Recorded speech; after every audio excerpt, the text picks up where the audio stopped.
You are listening to The Strange Case of Dr. Jekyll and Mr. Hyde by Robert Louis Stevenson, a dark tale of hidden evil, divided nature, and the terror within the human soul. Let's begin. Part 1. Story of the Door.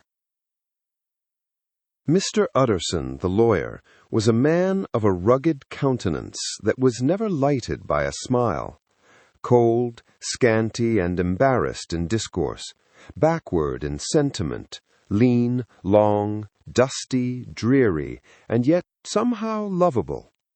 At friendly meetings, and when the wine was to his taste, something eminently human beaconed from his eye, something indeed which never found its way into his talk, but which spoke not only in these silent symbols of the after-dinner face, but more often and loudly in the acts of his life. He was austere with himself, drank gin when he was alone, to mortify a taste for vintages, and though he enjoyed the theater, had not crossed the doors of one for 20 years.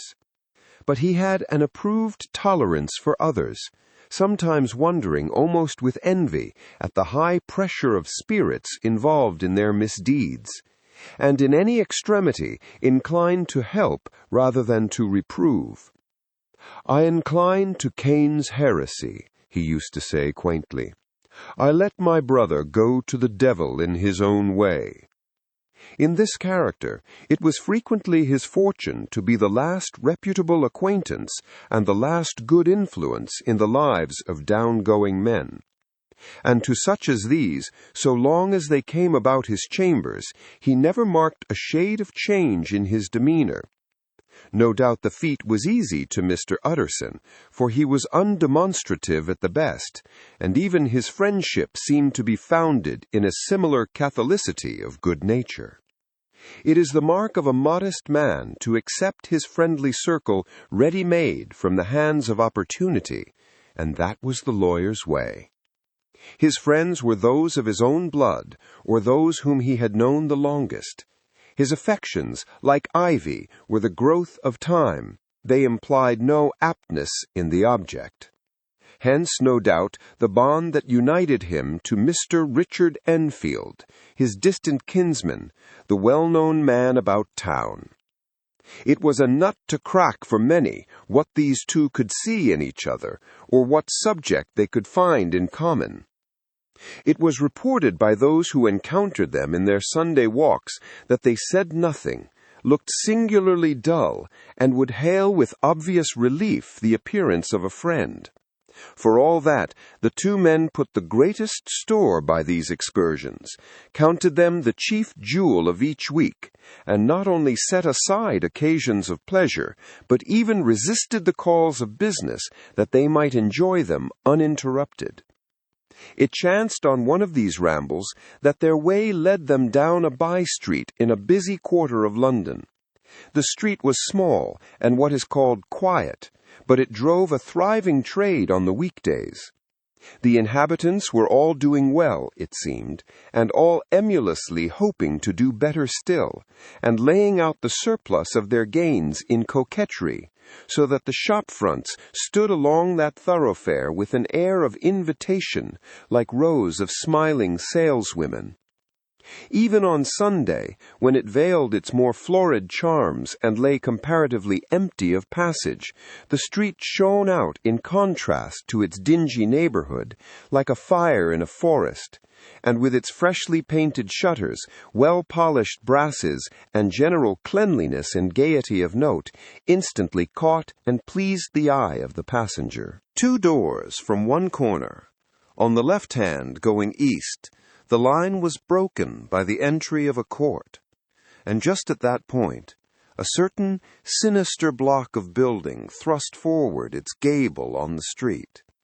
It was 2 stories high, showed no window, nothing but a door on the lower story, and a blind forehead of discolored wall on the upper, and bore in every feature the marks of prolonged and sordid negligence. The door, which was equipped with neither bell nor knocker, was blistered and distained. Tramps slouched into the recess and struck matches on the panels. Children kept shop upon the steps. The schoolboy had tried his knife on the mouldings, and for close on a generation no one had appeared to drive away these random visitors or to repair their ravages. Mr. Enfield and the lawyer were on the other side of the by-street, but when they came abreast of the entry, the former lifted up his cane and pointed.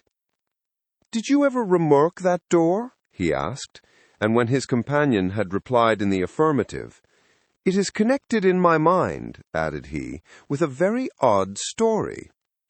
"Indeed?" said Mr. Utterson, with a slight change of voice. "And what was that?" "Well, it was this way," returned Mr. Enfield. "I was coming home from some place at the end of the world, about 3 o'clock of a black winter morning, and my way lay through a part of town where there was literally nothing to be seen but lamps. Street after street, and all the folks asleep. Street after street, all lighted up as if for a procession, and all as empty as a church, till at last I got into that state of mind when a man listens and begins to long for the sight of a policeman. All at once I saw two figures. One a little man who was stumping along eastward at a good walk, and the other a girl of maybe 8 or 10 who was running as hard as she was able down a cross street.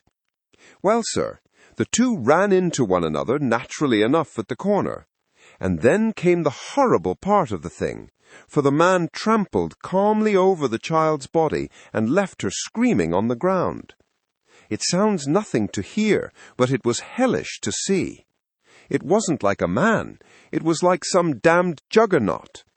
I gave a view halloa, took to my heels, collared my gentleman, and brought him back to where there was already quite a group about the screaming child. He was perfectly cool and made no resistance, but gave me one look so ugly that it brought out the sweat on me like running.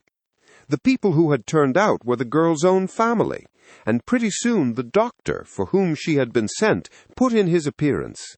Well, the child was not much the worse, more frightened, according to the sawbones, and there you might have supposed would be an end to it. But there was one curious circumstance. I had taken a loathing to my gentleman at first sight. So had the child's family, which was only natural. But the doctor's case was what struck me. He was the usual cut-and-dry apothecary, of no particular age and colour, with a strong Edinburgh accent, and about as emotional as a bagpipe. Well, so he was like the rest of us. Every time he looked at my prisoner, I saw that Sawbones turn sick and white with the desire to kill him.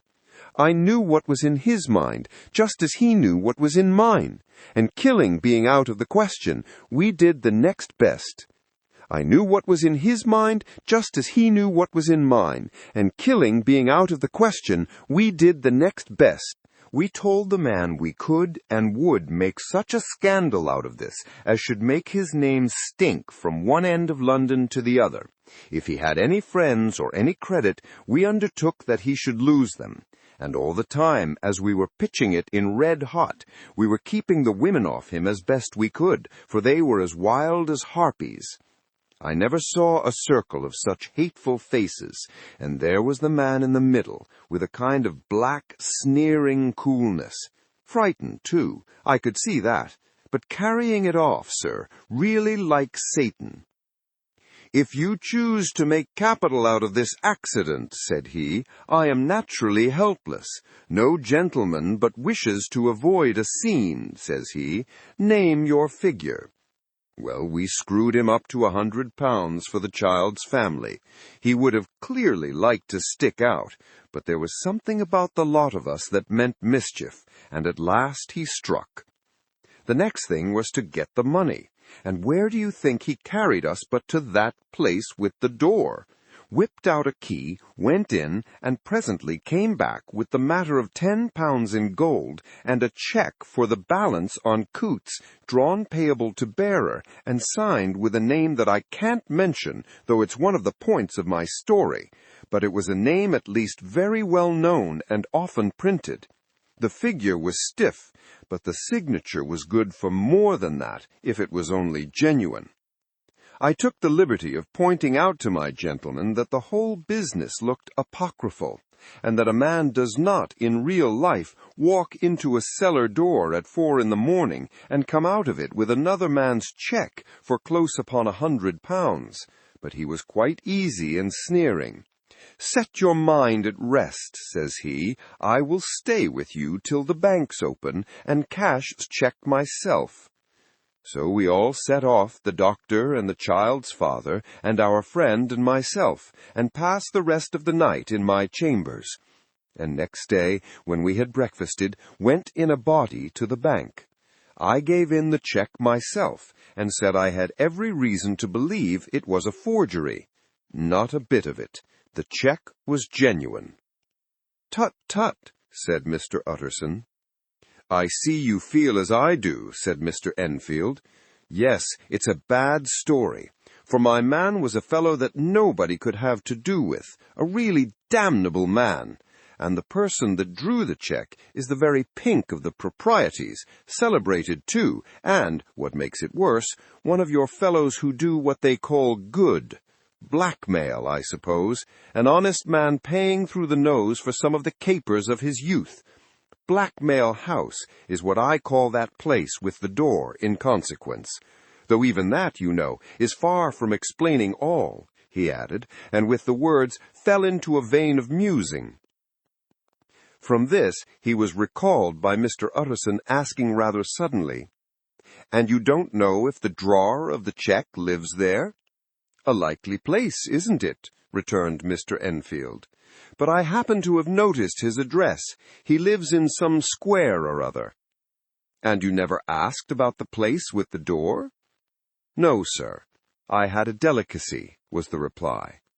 "I feel very strongly about putting questions. It partakes too much of the style of the Day of Judgment. You start a question, and it's like starting a stone. You sit quietly on the top of a hill, and away the stone goes, starting others, and presently some bland old bird, the last you would have thought of, is knocked on the head in his own back garden, and the family have to change their name.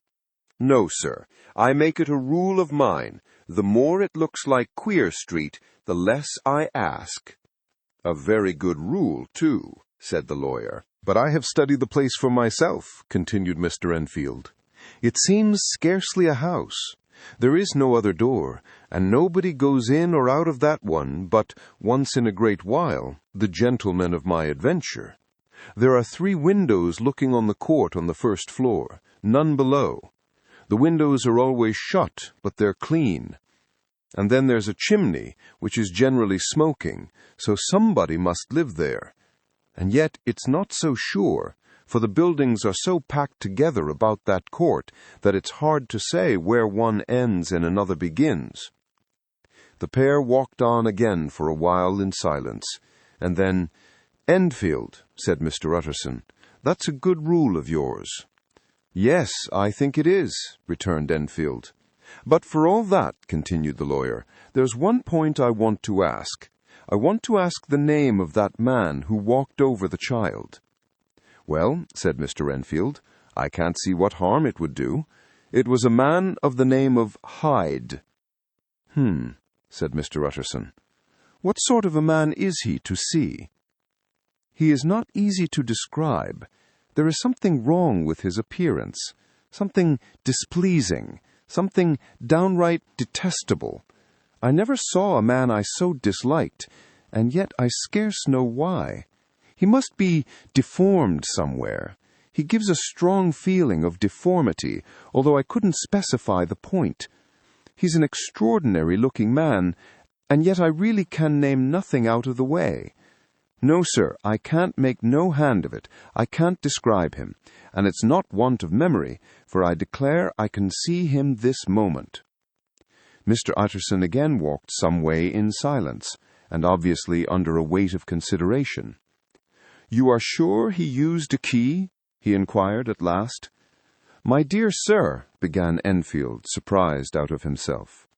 "Yes, I know," said Utterson. "I know it must seem strange.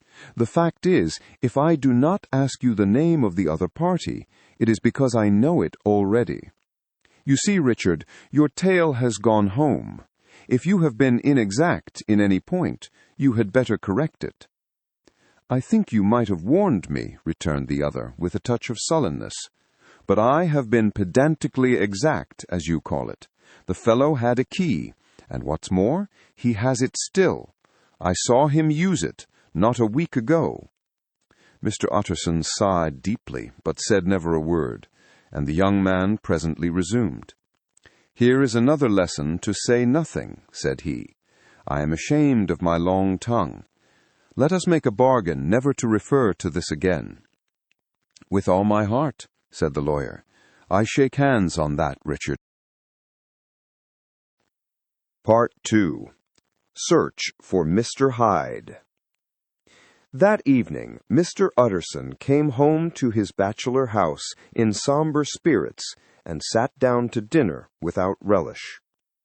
It was his custom of a Sunday, when this meal was over, to sit close by the fire, a volume of some dry divinity on his reading desk, until the clock of the neighboring church rang out the hour of 12, when he would go soberly and gratefully to bed.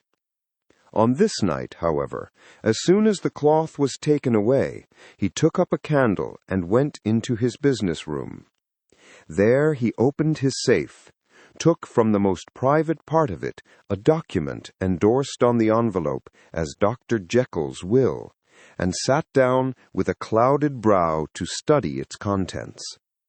The will was holograph, for Mr. Utterson, though he took charge of it now that it was made, had refused to lend the least assistance in the making of it.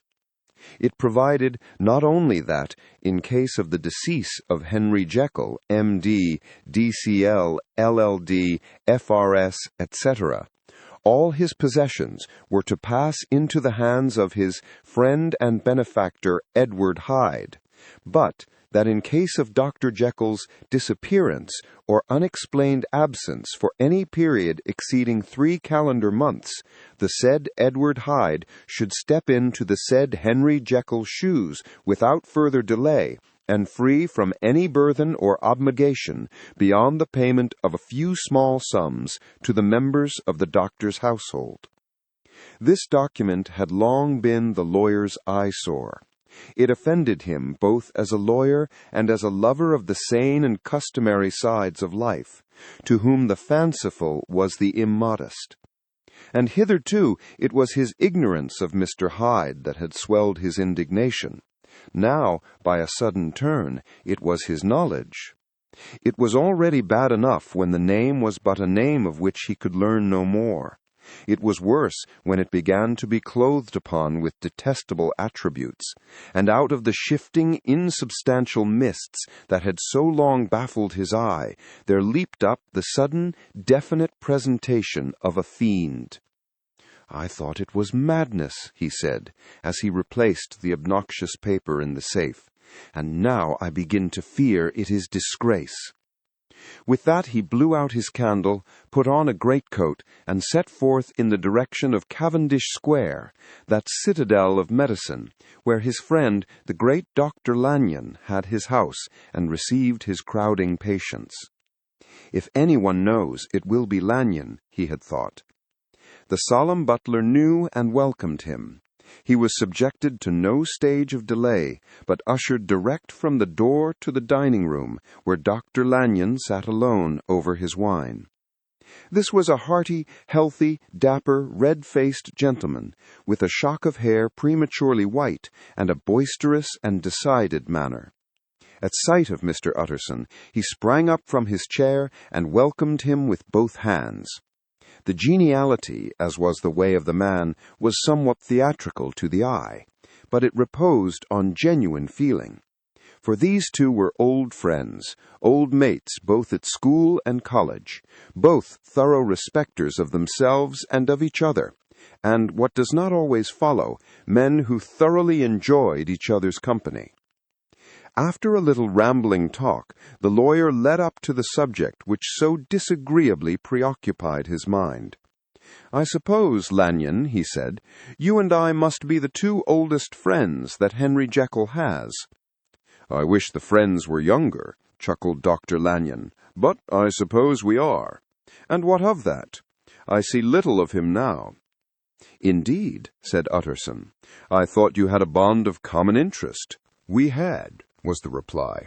"But it is more than 10 years since Henry Jekyll became too fanciful for me. He began to go wrong in mind. And though, of course, I continue to take an interest in him for old sake's sake, as they say, I see and I have seen devilish little of the man. Such unscientific balderdash," added the doctor, flushing suddenly purple, "would have estranged Damon and Pythias." This little spirit of temper was somewhat of a relief to Mr. Utterson. They have only differed on some point of science, he thought, and being a man of no scientific passions, except in the matter of conveyancing, he even added, "It is nothing worse than that." He gave his friend a few seconds to recover his composure, and then approached the question he had come to put. "Did you ever come across a protégé of his, one Hyde?" he asked. "Hyde?" repeated Lanyon. "No, never heard of him. Since my time."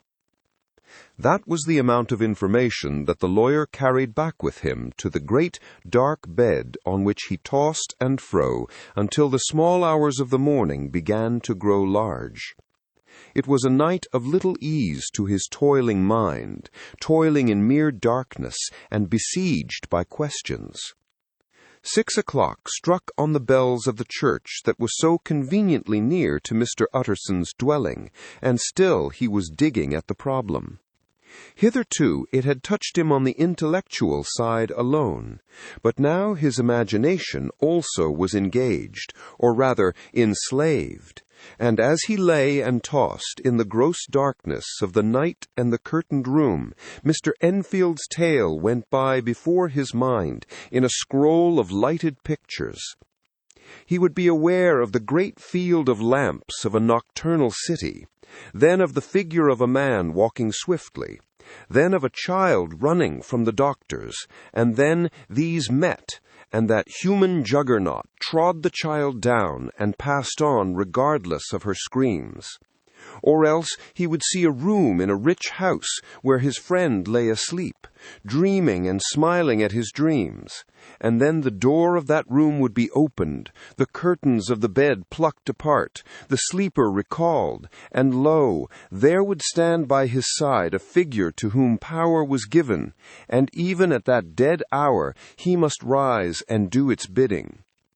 The figure in these two phases haunted the lawyer all night, and if at any time he dozed over, it was but to see it glide more stealthily through sleeping houses, or move the more swiftly, and still the more swiftly, even to dizziness, through wider labyrinths of lamp-lighted city, and at every street corner crush a child and leave her screaming. And still the figure had no face by which he might know it.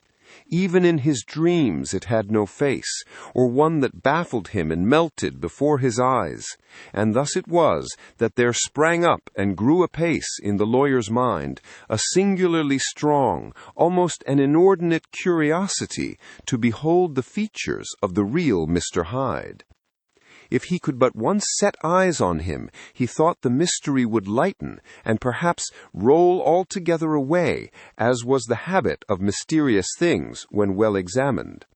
He might see a reason for his friend's strange preference, or bondage, call it which you please, and even for the startling clause of the will.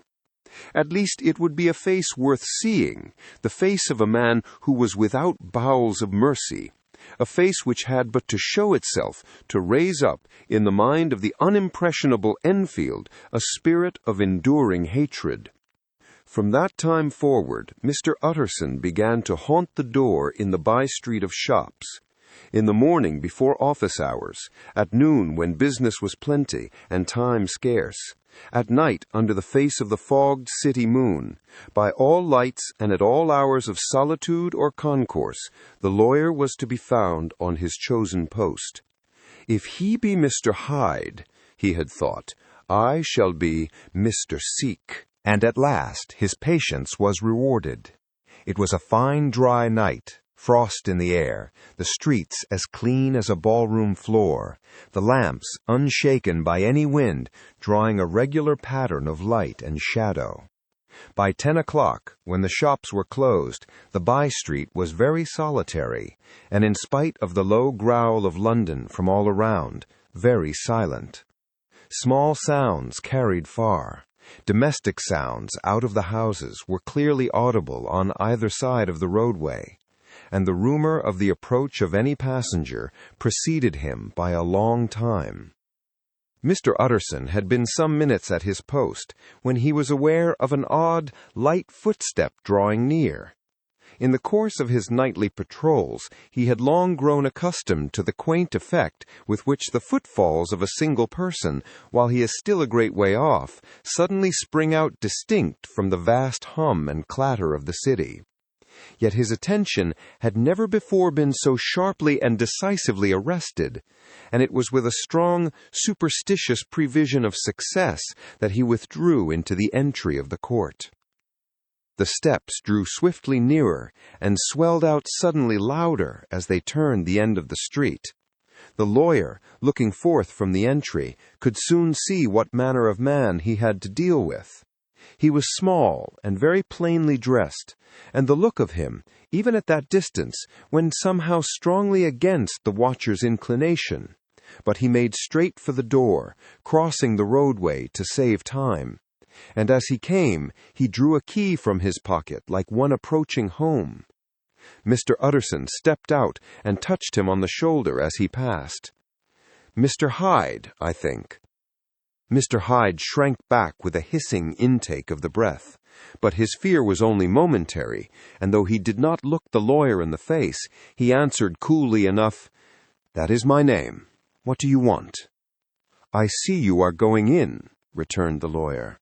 "I am an old friend of Dr. Jekyll's, Mr. Utterson of Gaunt Street. You must have heard my name, and meeting you so conveniently, I thought you might admit me." "You will not find Dr. Jekyll. He is from home," replied Mr. Hyde, blowing in the key. And then suddenly, but still not looking up, "How did you know me?" he asked. "On your side," said Mr. Utterson. "Will you do me a favor?" "With pleasure," replied the other. "What shall it be?" "Will you let me see your face?" asked the lawyer. Mr. Hyde appeared to hesitate, and then, as if upon some sudden reflection, fronted about with an air of defiance, and the pair stared at each other pretty fixedly for a few seconds. "Now I shall know you again," said Mr. Utterson. "It may be useful." "Yes," returned Mr. Hyde, "it is as well we have met, and apropos, you should have my address." And he gave a number of a street in Soho. Good God, thought Mr. Utterson, can he too have been thinking of the will? But he kept his feelings to himself, and only grunted in acknowledgment of the address. "And now," said the other, "how did you know me?" "By description," was the reply. "Whose description?" "We have common friends," said Mr. Utterson. "Common friends?" echoed Mr. Hyde a little hoarsely. "Who are they?" "Jekyll, for instance," said the lawyer. "He never told you," cried Mr. Hyde with a flush of anger. "I did not think you would have lied." "Come," said Mr. Utterson, "that is not fitting language." The other snarled aloud into a savage laugh, and the next moment, with extraordinary quickness, he had unlocked the door and disappeared into the house. The lawyer stood a while when Mr. Hyde had left him, the picture of disquietude. Then he began slowly to mount the street, pausing every step or two and putting his hand to his brow, like a man in mental perplexity. The problem he was thus debating as he walked was one of a class that is rarely solved. Mr. Hyde was pale and dwarfish. He gave an impression of deformity without any nameable malformation. He had a displeasing smile. He had borne himself to the lawyer with a sort of murderous mixture of timidity and boldness, and he spoke with a husky, whispering, and somewhat broken voice. All these were points against him, but not all of these together could explain the hitherto unknown disgust, loathing, and fear with which Mr. Utterson regarded him. "There must be something else," said the perplexed gentleman. "There is something more, if I could find a name for it.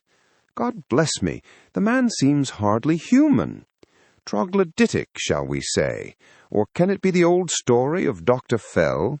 Or is it the mere radiance of a foul soul that thus transpires through and transfigures its clay continent? The last, I think.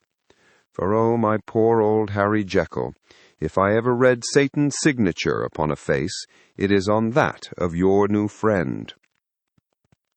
Round the corner from the by-street there was a square of ancient, handsome houses, now for the most part decayed from their high estate, and let in flats and chambers to all sorts and conditions of men, map engravers, architects, shady lawyers, and the agents of obscure enterprises. One house, however, second from the corner, was still occupied entire, and at the door of this, which wore a great air of wealth and comfort, though it was now plunged in darkness except for the fanlight, Mr. Utterson stopped and knocked. A well-dressed elderly servant opened the door. "Is Dr. Jekyll at home, Poole?" asked the lawyer. "I will see Mr. Utterson," said the Poole, admitting the visitor as he spoke into a large, low-roofed, comfortable hall, paved with flags, warmed, after the fashion of a country house, by a bright open fire, and furnished with costly cabinets of oak. "Will you wait here by the fire, sir, or shall I give you a light in the dining-room?" "Here, thank you," said the lawyer, and he drew near and leaned on the tall fender. This hall, in which he was now left alone, was a pet fancy of his friend the doctor's, and Utterson himself was wont to speak of it as the pleasantest room in London. But tonight there was a shudder in his blood. The face of Hyde sat heavy on his memory. He felt, what was rare with him, a nausea and distaste of life, and in the gloom of his spirits he seemed to read a menace in the flickering of the firelight on the polished cabinets and the uneasy starting of the shadow on the roof. He was ashamed of his relief when Poole presently returned to announce that Dr. Jekyll was gone out.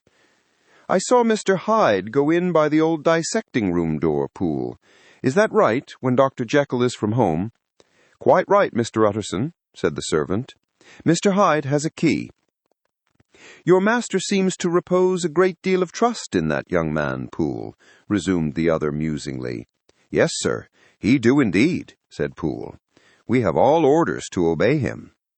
"I do not think I ever met Mr. Hyde," asked Utterson. "Oh, dear, no, sir. He never dines here," replied the butler. "Indeed, we see very little of him on this side of the house. He mostly comes and goes by the laboratory." "Well, good night, Poole." "Good night, Mr. Utterson." And the lawyer set out homeward with a very heavy heart. "Poor Harry Jekyll," he thought. "My mind misgives me he is in deep waters. He was wild when he was young, a long while ago, to be sure, but in the law of God there is no statute of limitations. Aye, it must be that.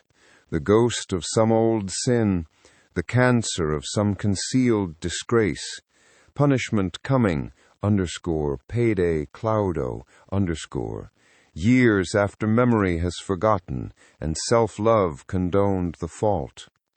And the lawyer, scared by the thought, brooded a while on his own past, groping in all the corners of memory, lest by chance some jack-in-the-box of an old iniquity should leap to light there.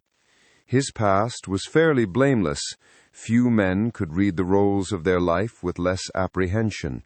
Yet he was humbled to the dust by the many ill things he had done, and raised up again into a sober and fearful gratitude by the many that he had come so near to doing, yet avoided. And then, by a return on his former subject, he conceived a spark of hope. This Master Hyde, if he were studied, thought he, must have secrets of his own, black secrets by the look of him, secrets compared to which poor Jekyll's worst would be like sunshine. Things cannot continue as they are. It turns me cold to think of this creature stealing like a thief to Harry's bedside. Poor Harry, what awakening! And the danger of it, for if this Hyde suspects the existence of the will, he may grow impatient to inherit. Aye, I must put my shoulder to the wheel, if Jekyll will but let me, he added, if Jekyll will only let me. For once more he saw before his mind's eye, as clear as a transparency, the strange clauses of the will. Part 3. Dr. Jekyll was quite at ease. A fortnight later, by excellent good fortune, the doctor gave one of his pleasant dinners to some 5 or 6 old cronies, all intelligent, reputable men, and all judges of good wine, and Mr. Utterson so contrived that he remained behind after the others had departed.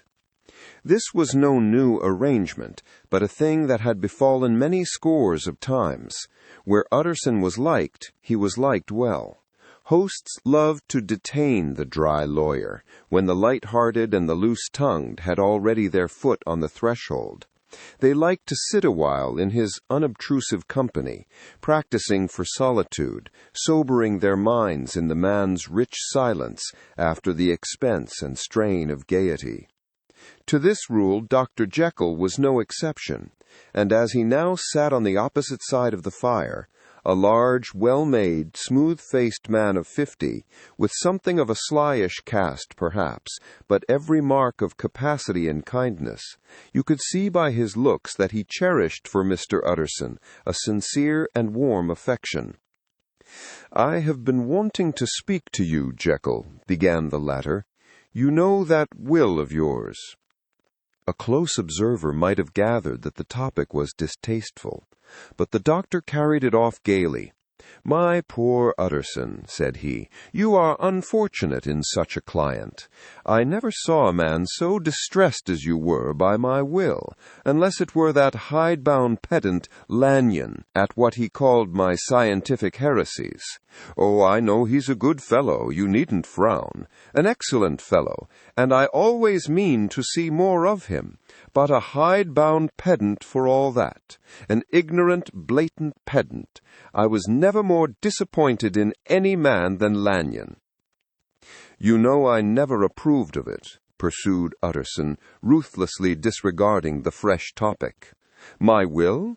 Yes, certainly I know that," said the doctor, a trifle sharply. "You have told me so." "Well, I tell you so again," continued the lawyer. "I have been learning something of young Hyde." The large, handsome face of Dr. Jekyll grew pale to the very lips, and there came a blackness about his eyes. "I do not care to hear more," he said. "This is a matter I thought we had agreed to drop." "What I heard was abominable," said Utterson. "It can make no change. You do not understand my position. I am painfully situated, Utterson. My position is a very strange one. It is one of those affairs that cannot be mended by talking." "Jekyll, you know me. I am a man to be trusted. Make a clean breast of this in confidence, and I make no doubt I can get you out of it." "My good Utterson," said the doctor, "this is very good of you. This is downright good of you, and I cannot find words to thank you in.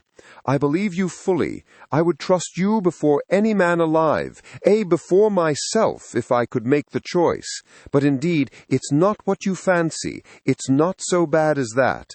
And just to put your good heart at rest, I will tell you one thing. The moment I choose, I can be rid of Mr. Hyde. I give you my hand on that, and I thank you again and again, and I will just add one little word, Utterson, that I'm sure you'll take in good part. This is a private matter, and I beg of you to let it sleep." Utterson reflected a little, looking in the fire. "I have no doubt you are perfectly right," he said at last, getting to his feet.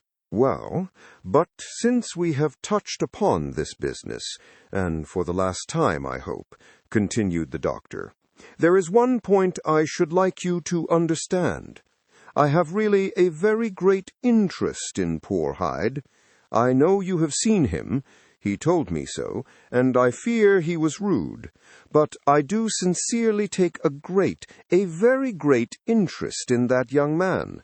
And if I am taken away, Utterson, I wish you to promise me that you will bear with him and get his rights for him.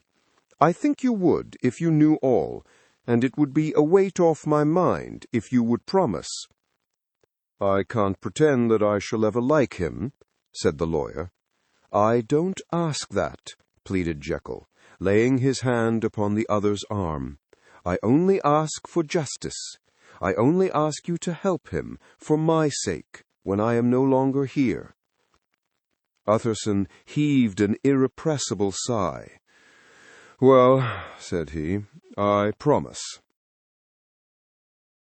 Part 4. The Carew Murder Case. Nearly a year later, in the month of October, 18, London was startled by a crime of singular ferocity and rendered all the more notable by the high position of the victim. The details were few and startling. A maidservant, living alone in a house not far from the river, had gone upstairs to bed about 11. Although a fog rolled over the city in the small hours, the early part of the night was cloudless, and the lane, which the maid's window overlooked, was brilliantly lit by the full moon. It seems she was romantically given, for she sat down upon her box, which stood immediately under the window, and fell into a dream of musing.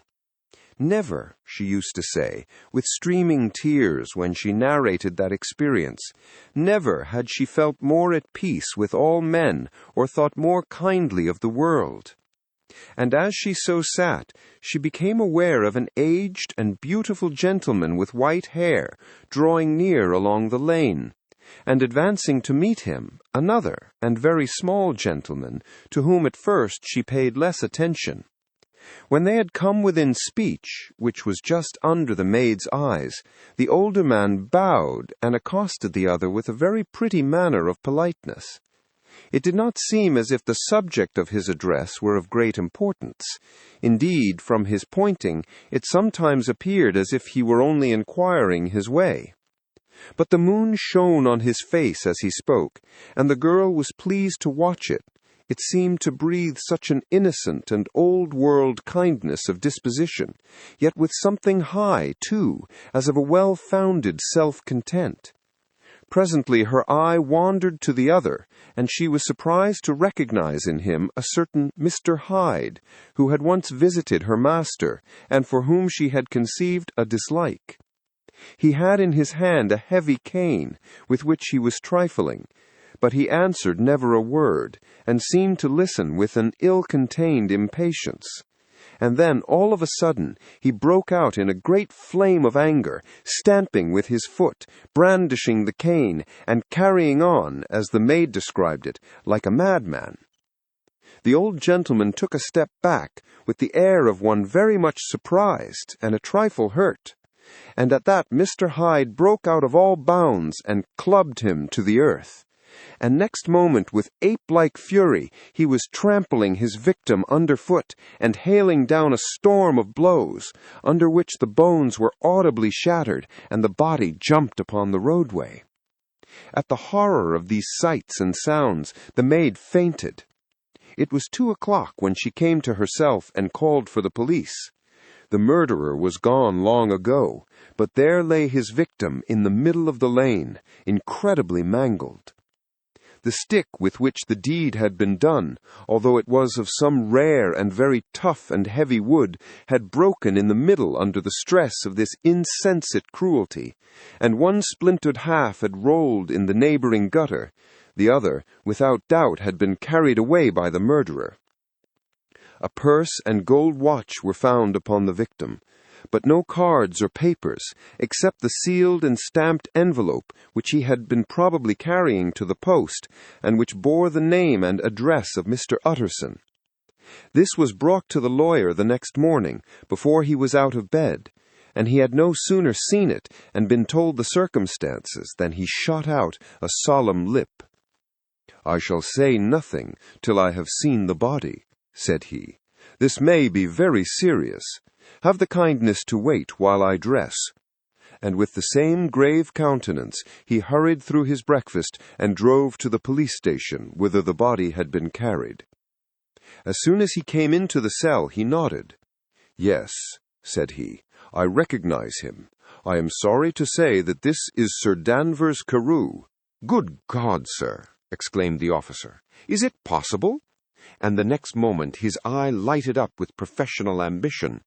"This will make a deal of noise," he said, "and perhaps you can help us to the man." And he briefly narrated what the maid had seen, and showed the broken stick. Mr. Utterson had already quailed at the name of Hyde, but when the stick was laid before him, he could doubt no longer. Broken and battered as it was, he recognized it for one that he himself presented many years before to Henry Jekyll. "Is this Mr. Hyde a person of small stature?" he inquired. "Particularly small and particularly wicked-looking is what the maid calls him," said the officer. Mr. Utterson reflected, and then, raising his head, "If you will come with me in my cab," he said, "I think I can take you to his house."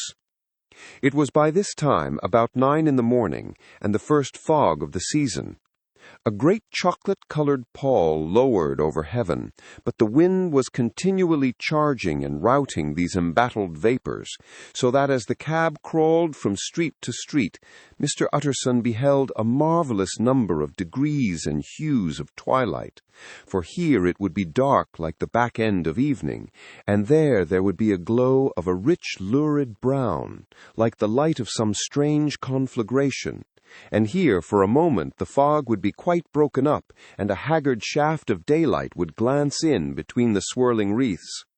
The dismal quarter of Soho seen under these changing glimpses, with its muddy ways and slatternly passengers, and its lamps, which had never been extinguished, or had been kindled afresh to combat this mournful reinvasion of darkness, seemed in the lawyer's eyes like a district of some city in a nightmare. The thoughts of his mind, besides, were of the gloomiest dye, and when he glanced at the companion of his drive, he was conscious of some touch of that terror of the law and the law's officers, which may at times assail the most honest. As the cab drew up before the address indicated, the fog lifted a little, and showed him a dingy street, a gin-palace, a low French eating-house, a shop for the retail of penny numbers and twopenny salads, many ragged children huddled in the doorways, and many women of different nationalities passing out, key in hand, to have a morning glass. And the next moment the fog settled down again upon that part as brown as umber, and cut him off from his blackguardly surroundings. This was the home of Henry Jekyll's favorite, of a man who was heir to 250,000 sterling. An ivory-faced and silvery-haired old woman opened the door. She had an evil face, smoothed by hypocrisy, but her manners were excellent. "Yes," she said, "this was Mr. Hyde's, but he was not at home. He had been in that night very late, but had gone away again in less than an hour. There was nothing strange in that. His habits were very irregular, and he was often absent. For instance, it was nearly 2 months since she had seen him till yesterday." "Very well, then. We wish to see his rooms," said the lawyer. And when the woman began to declare it was impossible, "I had better tell you who this person is," he added. "This is Inspector Newcomen of Scotland Yard." A flash of odious joy appeared upon the woman's face. "Ah," she said, "he is in trouble. What has he done?" Mr. Utterson and the inspector exchanged glances. "He don't seem a very popular character," observed the latter. "And now, my good woman, just let me and this gentleman have a look about us." In the whole extent of the house, which but for the old woman remained otherwise empty, Mr. Hyde had only used a couple of rooms, but these were furnished with luxury and good taste. A closet was filled with wine, the plate was of silver, the napery elegant. A good picture hung upon the walls, a gift, as Utterson supposed, from Henry Jekyll, who was much of a connoisseur, and the carpets were of many plies and agreeable in color. At this moment, however, the rooms bore every mark of having been recently and hurriedly ransacked. Clothes lay about the floor, with their pockets inside out. Lock-fast drawers stood open, and on the hearth there lay a pile of grey ashes, as though many papers had been burned. From these embers the inspector disinterred the butt-end of a green cheque-book which had resisted the action of the fire. The other half of the stick was found behind the door, and as this clinched his suspicions, the officer declared himself delighted. A visit to the bank, where several £1,000 were found to be lying to the murderer's credit, completed his gratification. "You may depend upon it, sir," he told Mr. Utterson. "I have him in my hand. He must have lost his head, or he never would have left the stick, or, above all, burned the cheque-book. Why, money's life to the man. We have nothing to do but wait for him at the bank, and get out the handbills." This last, however, was not so easy of accomplishment, for Mr. Hyde had numbered few familiars. Even the master of the servant-maid had only seen him twice. His family could nowhere be traced. He had never been photographed, and the few who could describe him differed widely, as common observers will. Only on one point were they agreed, and that was the haunting sense of unexpressed deformity with which the fugitive impressed his beholders. Part 5. Incident of the Letter. It was late in the afternoon when Mr. Utterson found his way to Dr. Jekyll's door, where he was at once admitted by Poole, and carried down by the kitchen offices, and across a yard which had once been a garden, to the building which was indifferently known as the laboratory, or the dissecting rooms. The doctor had bought the house from the heirs of a celebrated surgeon, and his own tastes being rather chemical than anatomical, had changed the destination of the block at the bottom of the garden.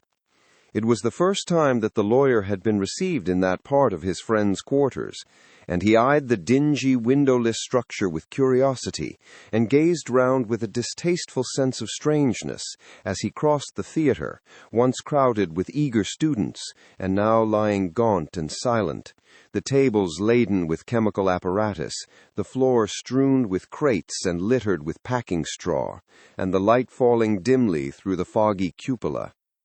At the further end, a flight of stairs mounted to a door covered with red baize, and through this Mr. Utterson was at last received into the doctor's cabinet.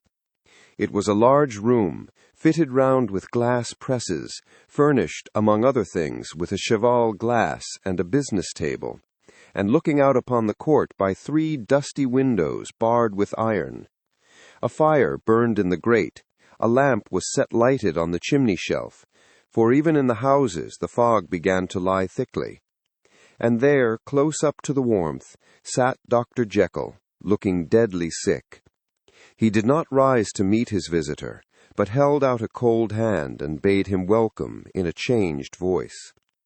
"And now," said Mr. Utterson, as soon as Poole had left them, "you have heard the news." The doctor shuddered.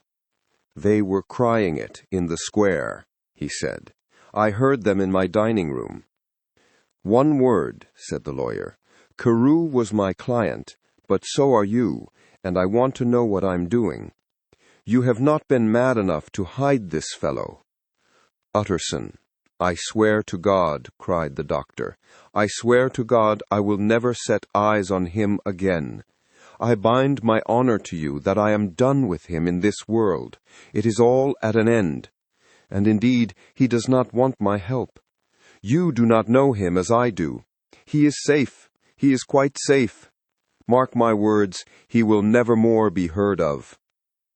The lawyer listened gloomily. He did not like his friend's feverish manner. "You seem pretty sure of him," said he, "and for your sake, I hope you may be right. If it came to a trial, your name might appear." "I am quite sure of him," replied Jekyll. "I have grounds for certainty that I cannot share with anyone. But there is one thing on which you may advise me. I have received a letter, and I am at a loss whether I should show it to the police. I should like to leave it in your hands, Utterson. You would judge wisely, I am sure. I have so great a trust in you." "You fear, I suppose, that it might lead to his detection?" asked the lawyer. "No," said the other. "I cannot say that I care what becomes of Hyde. I am quite done with him. I was thinking of my own character, which this hateful business has rather exposed." Utterson ruminated a while. He was surprised at his friend's selfishness, and yet relieved by it. "Well," said he at last, "let me see the letter." The letter was written in an odd, upright hand, and signed Edward Hyde, and it signified, briefly enough, that the writer's benefactor, Dr. Jekyll, whom he had long so unworthily repaid for 1,000 generosities, need labor under no alarm for his safety, as he had means of escape on which he placed assured dependence. The lawyer liked this letter well enough. It put a better color on the intimacy than he had looked for, and he blamed himself for some of his past suspicions. "Have you the envelope?" he asked. "I burned it," replied Jekyll, "before I thought what I was about, but it bore no postmark. The note was handed in." "Shall I keep this and sleep upon it?" asked Utterson. "I wish you to judge for me entirely," was the reply. "I have lost confidence in myself." "Well, I shall consider," returned the lawyer. "And now one word more. It was Hyde who dictated the terms in your will about that disappearance?" The doctor seemed seized with a qualm of faintness. He shut his mouth tight and nodded. "I knew it," said Utterson. "He meant to murder you. You have had a fine escape." "I have had what is far more to the purpose," returned the doctor solemnly. "I have had a lesson. O God, Utterson, what a lesson I have had." And he covered his face for a moment with his hands. On his way out, the lawyer stopped and had a word or two with Poole. "By the by," he said, "there was a letter handed in today. What was the messenger like?" But Poole was positive nothing had come except by post, and only circulars by that, he added. This news sent off the visitor with his fears renewed. Plainly the letter had come by the laboratory door. Possibly, indeed, it had been written in the cabinet, and if that were so, it must be differently judged, and handled with the more caution. The newsboys, as he went, were crying themselves hoarse along the footways. "Special edition! Shocking murder of an MP!"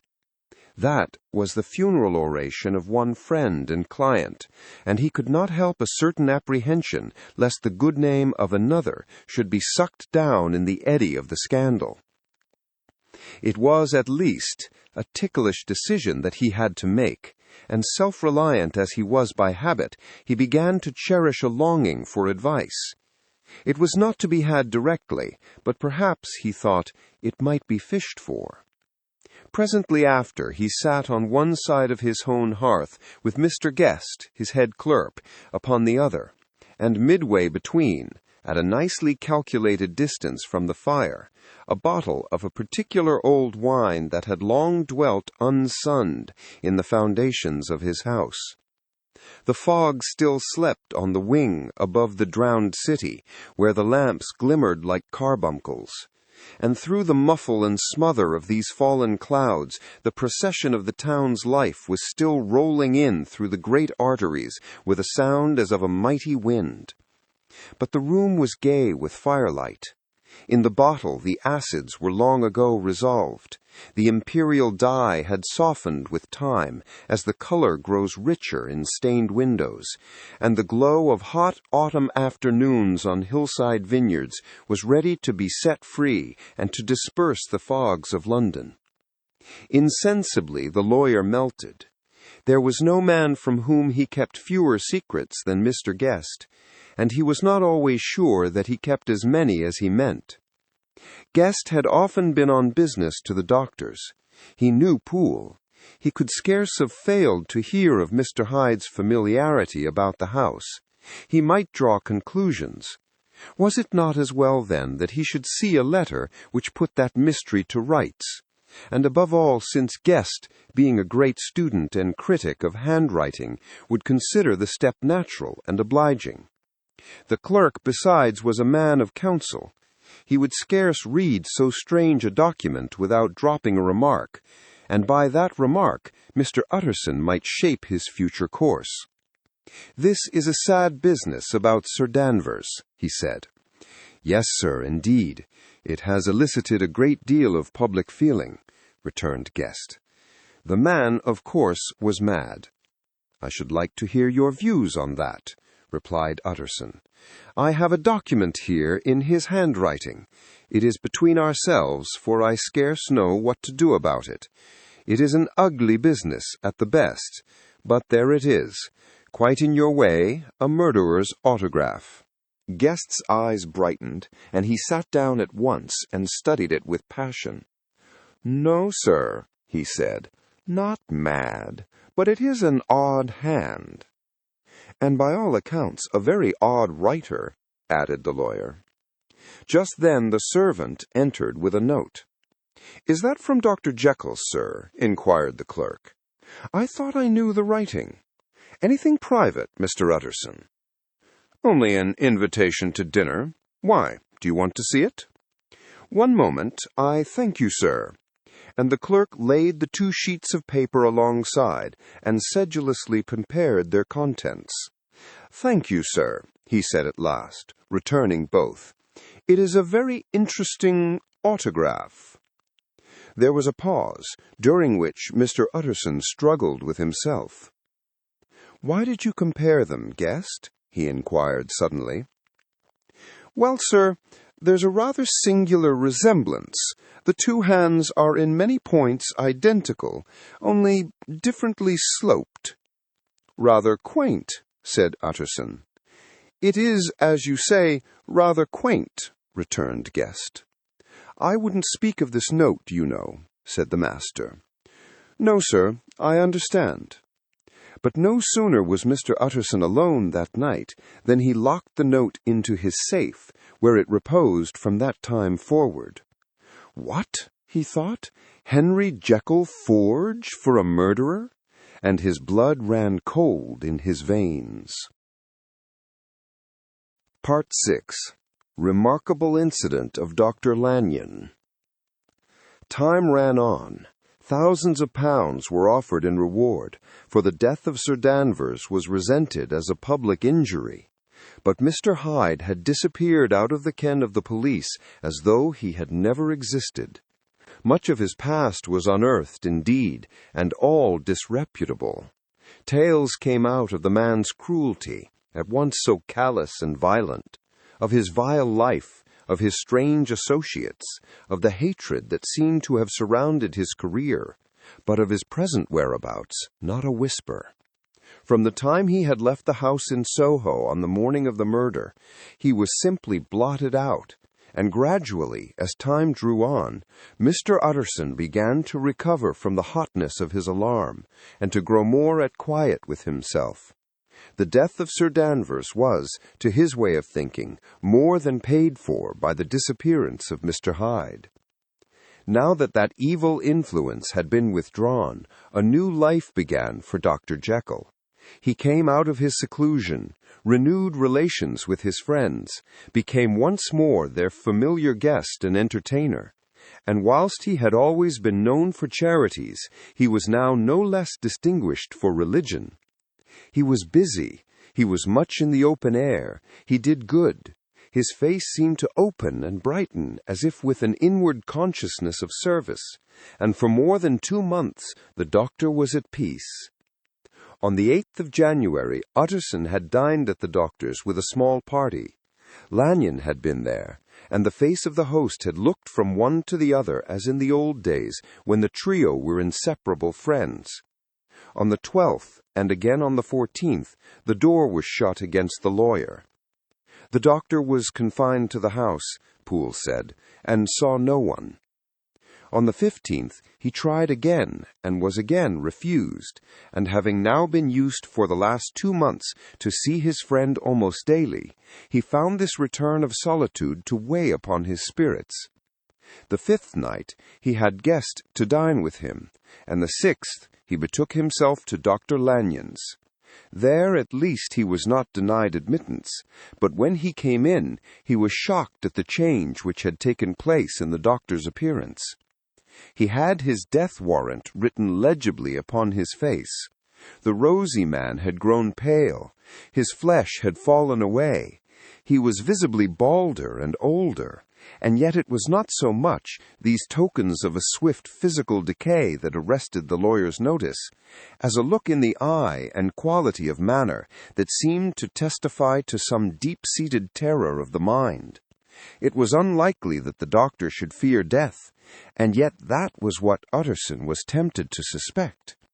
Yes, he thought, he is a doctor. He must know his own state, and that his days are counted, and the knowledge is more than he can bear.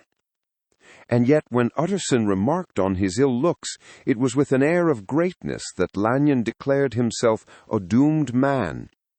"I have had a shock," he said, "and I shall never recover. It is a question of weeks. Well, life has been pleasant. I liked it. Yes, sir, I used to like it. I sometimes think if we knew all, we should be more glad to get away." "Jekyll is ill too," observed Utterson. "Have you seen him?" But Lanyon's face changed, and he held up a trembling hand. "I wish to see or hear no more of Dr. Jekyll," he said in a loud, unsteady voice. "I am quite done with that person, and I beg that you will spare me any allusion to one whom I regard as dead." "Tut, tut," said Mr. Utterson, and then after a considerable pause, "Can't I do anything?" he inquired. "We are 3 very old friends, Lanyon. We shall not live to make others." "Nothing can be done," returned Lanyon. "Ask himself." "He will not see me," said the lawyer. "I am not surprised at that," was the reply. "Some day, Utterson, after I am dead, you may perhaps come to learn the right and wrong of this. I cannot tell you. And in the meantime, if you can sit and talk with me of other things, for God's sake, stay and do so. But if you cannot keep clear of this accursed topic, then in God's name go, for I cannot bear it." As soon as he got home, Utterson sat down and wrote to Jekyll, complaining of his exclusion from the house and asking the cause of this unhappy break with Lanyon, and the next day brought him a long answer, often very pathetically worded, and sometimes darkly mysterious in drift. The quarrel with Lanyon was incurable.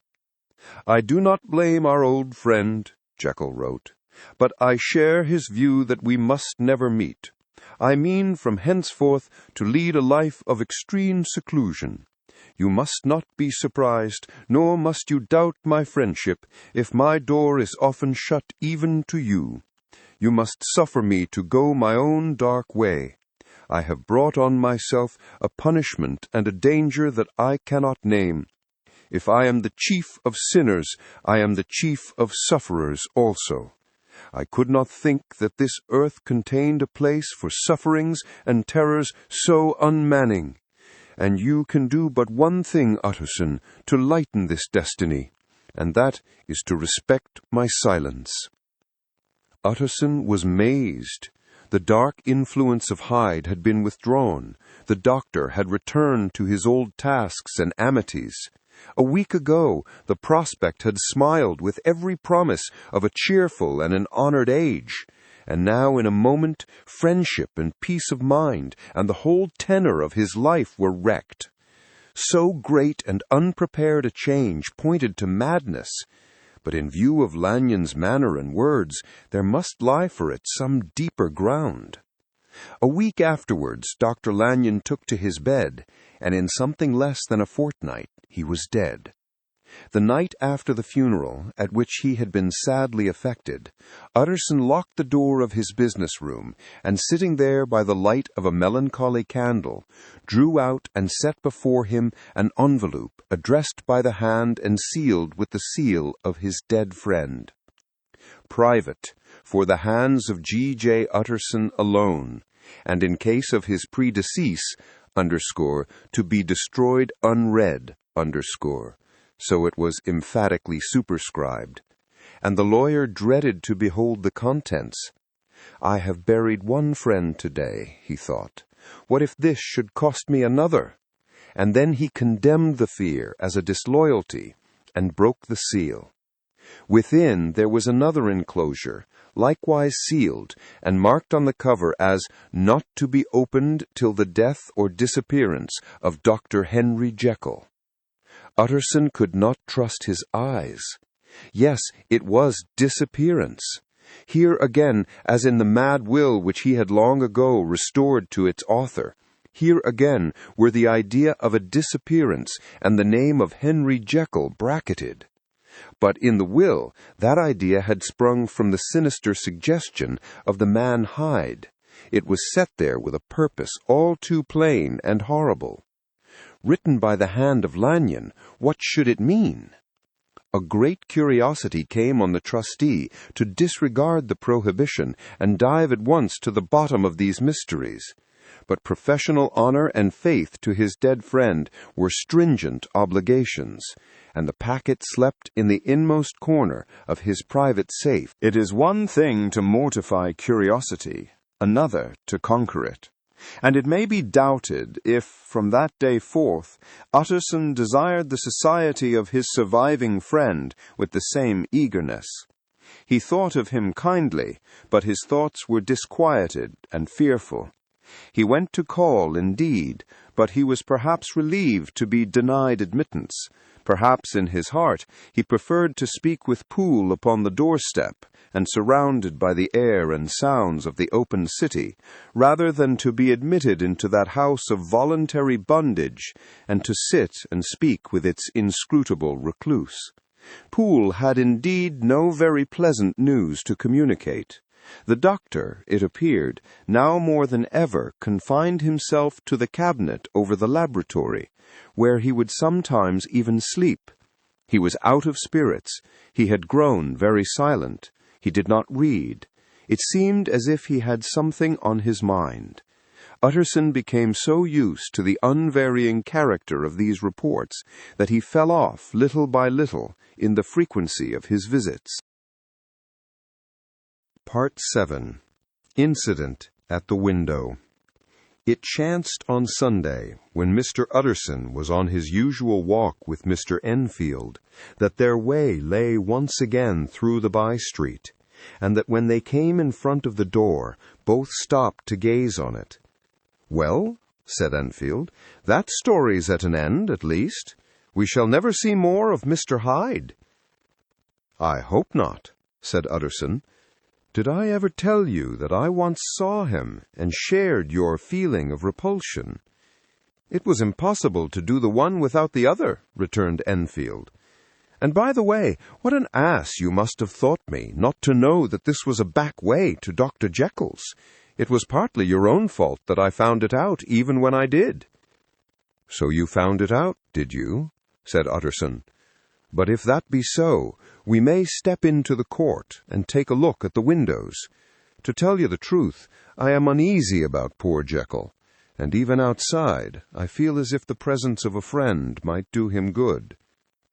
The court was very cool and a little damp, and full of premature twilight, although the sky, high up overhead, was still bright with sunset. The middle one of the 3 windows was halfway open, and sitting close beside it, taking the air with an infinite sadness of mien, like some disconsolate prisoner, Utterson saw Dr. Jekyll. "What? Jekyll?" he cried. "I trust you are better." "I am very low, Utterson," replied the doctor drearily. "Very low. It will not last long, thank God." "You stayed too much indoors," said the lawyer. "You should be out, whipping up the circulation, like Mr. Enfield and me. This is my cousin, Mr. Enfield, Dr. Jekyll. Come now, get your hat and take a quick turn with us." "You are very good," sighed the other. "I should like to very much, but no, it is quite impossible. I dare not. But indeed, Utterson, I am very glad to see you. This is really a great pleasure. I would ask you and Mr. Enfield up, but the place is really not fit." "Why then," said the lawyer good-naturedly, "the best thing we can do is to stay down here and speak with you from where we are." "That is just what I was about to venture to propose," returned the doctor with a smile. But the words were hardly uttered before the smile was struck out of his face and succeeded by an expression of such abject terror and despair as froze the very blood of the 2 gentlemen below. They saw it but for a glimpse, for the window was instantly thrust down, but that glimpse had been sufficient, and they turned and left the court without a word. In silence, too, they traversed the by-street, and it was not until they had come into a neighboring thoroughfare, where even upon a Sunday there were still some stirrings of life, that Mr. Utterson at last turned and looked at his companion. They were both pale, and there was an answering horror in their eyes. "God forgive us! God forgive us!" said Mr. Utterson. But Mr. Enfield only nodded his head very seriously and walked on once more in silence. Part 8. The Last Night. Mr. Utterson was sitting by his fireside one evening after dinner when he was surprised to receive a visit from Poole. "Bless me, Poole, what brings you here?" he cried. And then, taking a second look at him, "What ails you?" he added. "Is the doctor ill?" "Mr. Utterson," said the man, "there is something wrong." "Take a seat, and here's a glass of wine for you," said the lawyer. "Now, take your time, and tell me plainly what you want." "You know the doctor's ways, sir," replied Poole, "and how he shuts himself up. Well, he's shut up again in the cabinet, and I don't like it, sir. I wish I may die if I like it. Mr. Utterson, sir, I'm afraid." "Now, my good man," said the lawyer, "be explicit. What are you afraid of?" "I've been afraid for about a week," returned Poole, doggedly disregarding the question, "and I can dare it no more." The man's appearance amply bore out his words. His manner was altered for the worse, and except for the moment when he had first announced his terror, he had not once looked the lawyer in the face. Even now he sat with the glass of wine untasted on his knee, and his eyes directed to a corner of the floor. "I can bear it no more," he repeated. "Come," said the lawyer, "I see you have some good reason, Poole. I see there's something seriously amiss. Try to tell me what it is." "I think there's been foul play," said Poole hoarsely. "Foul play," cried the lawyer, a good deal frightened and rather inclined to be irritated in consequence. "What foul play? What does the man mean?" "I daren't say, sir," was the answer. "But will you come along with me and see for yourself?" Mr. Utterson's only answer was to rise and get his hat and greatcoat, but he observed with wonder the greatness of the relief that appeared upon the butler's face, and perhaps with no less that the wine was still untasted when he set it down to follow. It was a wild, cold, seasonable night of March, with a pale moon lying on her back as though the wind had tilted her, and a flying wrack of the most diaphanous and lawny texture. The wind made talking difficult, and flecked the blood into the face. It seemed to have swept the streets unusually bare of passengers besides, for Mr. Utterson thought he had never seen that part of London so deserted. He could have wished it otherwise. Never in his life had he been conscious of so sharp a wish to see and touch his fellow creatures, for struggle as he might, there was borne in upon his mind a crushing anticipation of calamity. The square, when they got there, was all full of wind and dust, and the thin trees in the garden were lashing themselves along the railing. Poole, who had kept all the way a pace or two ahead, now pulled up in the middle of the pavement, and in spite of the biting weather, took off his hat and mopped his brow with a red pocket handkerchief. But for all the hurry of his coming, these were not the dews of exertion that he wiped away, but the moisture of some strangling anguish. For his face was white, and his voice, when he spoke, harsh and broken. "Well, sir, here we are, and God grant there be nothing wrong." "Amen, Poole," said the lawyer. Thereupon the servant knocked in a very guarded manner. The door was opened on the chain, and a voice asked, "Is that you, Poole?" "It's all right," said Poole. "Open the door." The hall, when they entered it, was brightly lit up. The fire was built high, and about the hearth the whole of the servants, men and women, stood huddled together like a flock of sheep. At the sight of Mr. Utterson, the housemaid broke into hysterical whimpering, and the cook, crying out, "Bless God, it's Mr. Utterson," ran forward as if to take him in her arms. What are you all here?" said the lawyer peevishly. "Very irregular, very unseemly. Your master would be far from pleased." "They're all afraid," said Poole. Blank silence followed, no one protesting. Only the maid lifted up her voice and now wept loudly. "Hold your tongue," Poole said to her, with a ferocity of accent that testified to his own jangled nerves. And indeed, when the girl had so suddenly raised the note of her lamentation, they had all started and turned toward the inner door with faces of dreadful expectation. "And now," continued the butler, addressing the knife boy, "reach me a candle, and we'll get this through hands at once." And then he begged Mr. Utterson to follow him, and led the way to the back garden. "Now, sir," said he, "you come as gently as you can. I want you to hear, and I don't want you to be heard. And see here, sir, if by any chance he was to ask you in, don't go." Mr. Utterson's nerves, at this unlooked-for termination, gave a jerk that nearly threw him from his balance. But he recollected his courage, and followed the butler into the laboratory building, and through the surgical theater, with its lumber of crates and bottles, to the foot of the stair. Here Poole motioned him to stand on one side and listen, while he himself, setting down the candle and making a great and obvious call on his resolution, mounted the steps and knocked with a somewhat uncertain hand on the red baize of the cabinet door. "Mr. Utterson, sir, asking to see you," he called, and even as he did so, once more violently signed to the lawyer to give ear. A voice answered from within. "Tell him I cannot see anyone," it said complainingly. "Thank you, sir," said Poole, with a note of something like triumph in his voice, and taking up his candle, he led Mr. Utterson back across the yard and into the great kitchen, where the fire was out and the beetles were leaping on the floor. "Sir," he said, looking Mr. Utterson in the eyes, "was that my master's voice?" "It seems much changed," replied the lawyer, very pale, but giving look for look. "Changed? Well, yes, I think so," said the butler. "I have been 20 years in this man's house to be deceived about his voice. No, sir, master's made away with. He was made away with 8 days ago when we heard him cry out upon the name of God.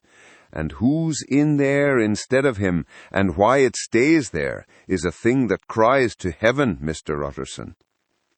"This is a very strange tale, Poole. This is rather a wild tale, my man," said Mr. Utterson, biting his finger. "Suppose it were as you suppose, supposing Dr. Jekyll to have been, well, murdered. What could induce the murderer to stay? That won't hold water. It doesn't commend itself to reason. Well, Mr. Utterson, you are a hard man to satisfy, but I'll do it yet. All this last week, you must know, him, or it, or whatever it is that lives in that cabinet, has been crying night and day for some sort of medicine, and cannot get it to his mind. It was sometimes his way, the master's that is, to write his orders on a sheet of paper and throw it on the stair. We've had nothing else this week back, nothing but papers and a closed door, and the very meals left there to be smuggled in when nobody was looking. Well, sir, every day, aye, and twice and thrice in the same day, there have been orders and complaints, and I have been sent flying to all the wholesale chemists in town. Every time I brought the stuff back, there would be another paper telling me to return it, because it was not pure, and another order to a different firm. This drug is wanted bitter bad, sir, whatever for. Have you any of these papers? Asked Mr. Utterson. Poole felt in his pocket and handed out a crumpled note, which the lawyer, bending nearer to the candle, carefully examined. Its contents ran thus: Dr. Jekyll presents his compliments to Messrs. Maw. He assures them that their last sample is impure and quite useless for his present purpose. In the year blank, Dr. J. purchased a somewhat large quantity from Messrs. M. He now begs them to search with the most sedulous care, and should any of the same quality be left, to forward it to him at once. Expense is no consideration. The importance of this to Dr. J. can hardly be exaggerated. So far the letter had run composedly enough, but here, with a sudden splutter of the pen, the writer's emotion had broken loose. For God's sake, he had added, find me some of the old. This is a strange note, said Mr. Utterson, and then sharply, how do you come to have it open? The man at Maw's was main angry, sir, and he threw it back to me like so much dirt, returned Poole. This is unquestionably the doctor's hand, do you know, resumed the lawyer. I thought it looked like it, said the servant rather sulkily, and then with another voice, But what matters hand of right, he said. I've seen him. Seen him? Repeated Mr. Utterson. Well? That's it, said Poole. It was this way. I came suddenly into the theatre from the garden. It seems he had slipped out to look for this drug or whatever it is, for the cabinet door was open, and there he was at the far end of the room digging among the crates. He looked up when I came in, gave a kind of cry, and whipped upstairs into the cabinet. It was but for 1 minute that I saw him, but the hair stood upon my head like quills. Sir, if that was my master, why had he a mask upon his face? If it was my master, why did he cry out like a rat and run from me? I have served him long enough, and then— The man paused and passed his hand over his face. These are all very strange circumstances, but I think I begin to see daylight. Your master, Poole, is plainly seized with one of those maladies that both torture and deform the sufferer. Hence, for aught I know, the alteration of his voice. Hence the mask and the avoidance of his friends. Hence his eagerness to find this drug, by means of which the poor soul retains some hope of ultimate recovery. God grant that he be not deceived. There is my explanation. It is sad enough, Poole, aye, and appalling to consider, but it is plain and natural, hangs well together, and delivers us from all exorbitant alarms. Sir, said the butler, turning to a sort of mottled pallor, that thing was not my master, and there's the truth. My master, here he looked round him and began to whisper, is a tall, fine build of a man, and this was more of a dwarf. Utterson attempted to protest. Oh, sir, cried Poole, do you think I do not know my master after 20 years? Do you think I do not know where his head comes to in the cabinet door, where I saw him every morning of my life? No, sir, that thing in the mask was never Dr. Jekyll. God knows what it was, but it was never Dr. Jekyll, and it is the belief of my heart that there was murder done. Poole, replied the lawyer, if you say that, it will become my duty to make certain.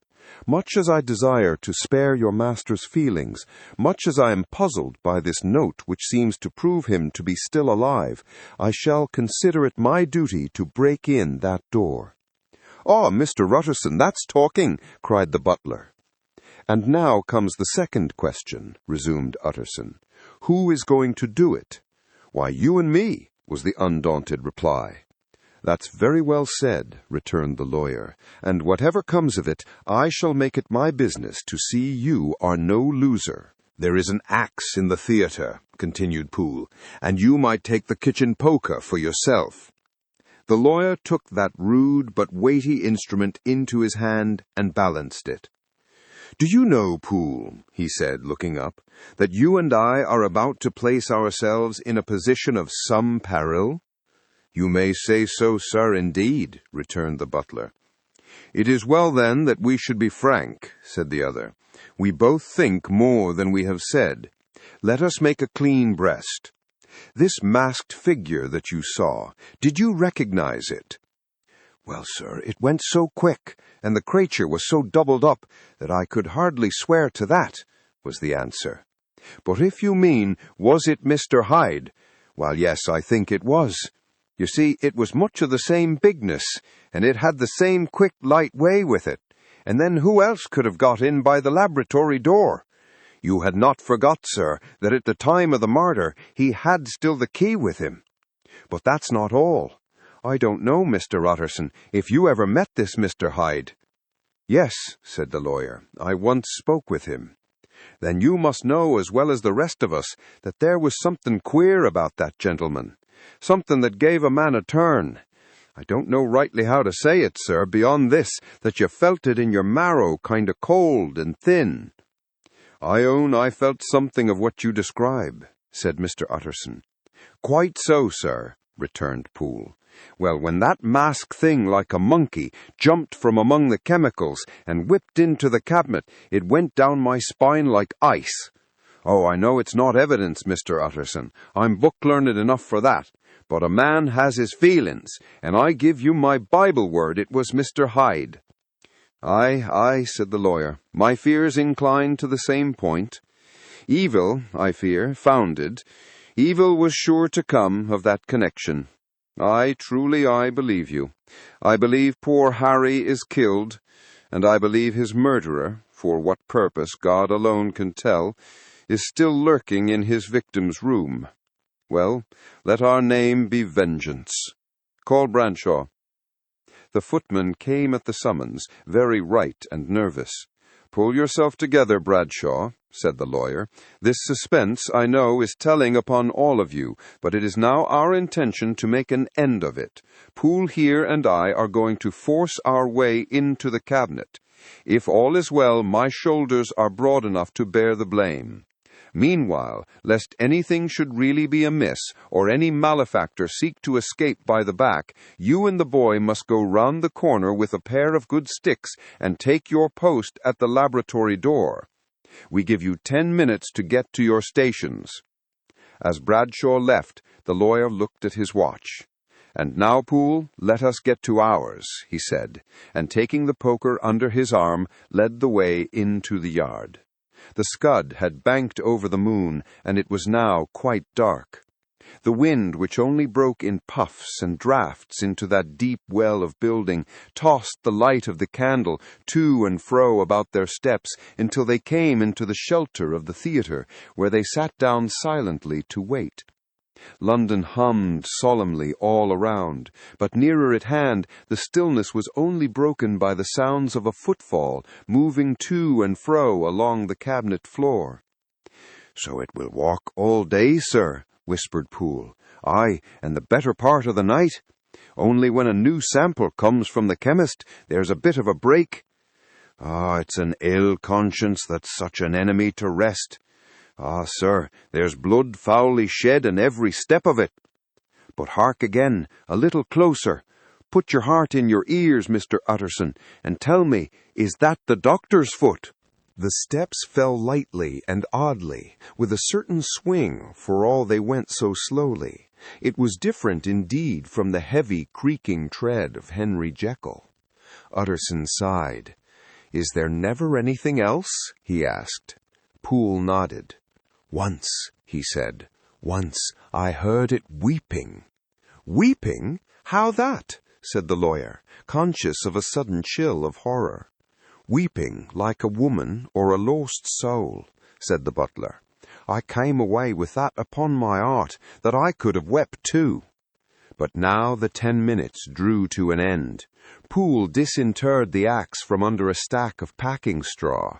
The candle was set upon the nearest table to light them to the attack, and they drew near with bated breath to where that patient foot was still going up and down, in the quiet of the night. "Jekyll!" cried Utterson, with a loud voice, "I demand to see you." He paused a moment, but there came no reply. "I give you fair warning. Our suspicions are aroused, and I must and shall see you. If not by fair means, then by foul. If not of your consent, then by brute force." "Utterson," said the voice, "for God's sake, have mercy." "Ah, that's not Jekyll's voice, it's Hyde's," cried Utterson. "Down with the door, Poole." Poole swung the axe over his shoulder. The blow shook the building, and the red baize door leaped against the lock and hinges. A dismal screech, as of mere animal terror, rang from the cabinet. Up went the axe again, and again the panels crashed and the frame bounded. 4 times the blow fell, but the wood was tough, and the fittings were of excellent workmanship. And it was not until the 5th that the lock burst in sunder and the wreck of the door fell inwards on the carpet. The besiegers, appalled by their own riot and the stillness that had succeeded, stood back a little and peered in. There lay the cabinet before their eyes in the quiet lamplight, a good fire glowing and chattering on the hearth, the kettle singing its thin strain, a drawer or two open, papers neatly set forth on the business table, and nearer the fire the things laid out for tea. The quietest room, you would have said, and, but for the glazed presses full of chemicals, the most commonplace that night in London. Right in the midst there lay the body of a man sorely contorted and still twitching. They drew near on tiptoe, turned it on its back, and beheld the face of Edward Hyde. He was dressed in clothes far too large for him, clothes of the doctor's bigness. The cords of his face still moved with a semblance of life, but life was quite gone, and by the crushed phial in his hand and the strong smell of kernels that hung upon the air, Utterson knew that he was looking on the body of a self-destroyer. "We have come too late," he said sternly, "whether to save or punish. Hyde has gone to his account, and it only remains for us to find the body of your master." The far greater proportion of the building was occupied by the theatre, which filled almost the whole ground story and was lighted from above, and by the cabinet, which formed an upper story at one end and looked upon the court. A corridor joined the theatre to the door on the by-street, and with this the cabinet communicated separately by a second flight of stairs. There were besides a few dark closets and a spacious cellar. All these they now thoroughly examined. Each closet needed but a glance, for all were empty, and all, by the dust that fell from their doors, had stood long unopened. The cellar, indeed, was filled with crazy lumber, mostly dating from the times of the surgeon who was Jekyll's predecessor. But even as they opened the door, they were advertised of the uselessness of further search by the fall of a perfect mat of cobweb which had for years sealed up the entrance. Nowhere was there any trace of Henry Jekyll, dead or alive. Poole stamped on the flags of the corridor. "He must be buried here," he said, hearkening to the sound. "Or he may have fled," said Utterson, and he turned to examine the door in the by-street. It was locked, and lying nearby on the flags they found the key, already stained with rust. "This does not look like use," observed the lawyer. "Use?" echoed Poole. "Do you not see, sir, it is broken, much as if a man had stamped on it." "Aye," continued Utterson, "and the fractures too are rusty." The two men looked at each other with a scare. "This is beyond me, Poole," said the lawyer. "Let us go back to the cabinet."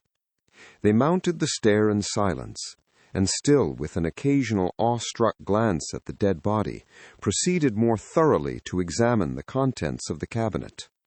At one table there were traces of chemical work, various measured heaps of some white salt being laid on glass saucers, as though for an experiment in which the unhappy man had been prevented.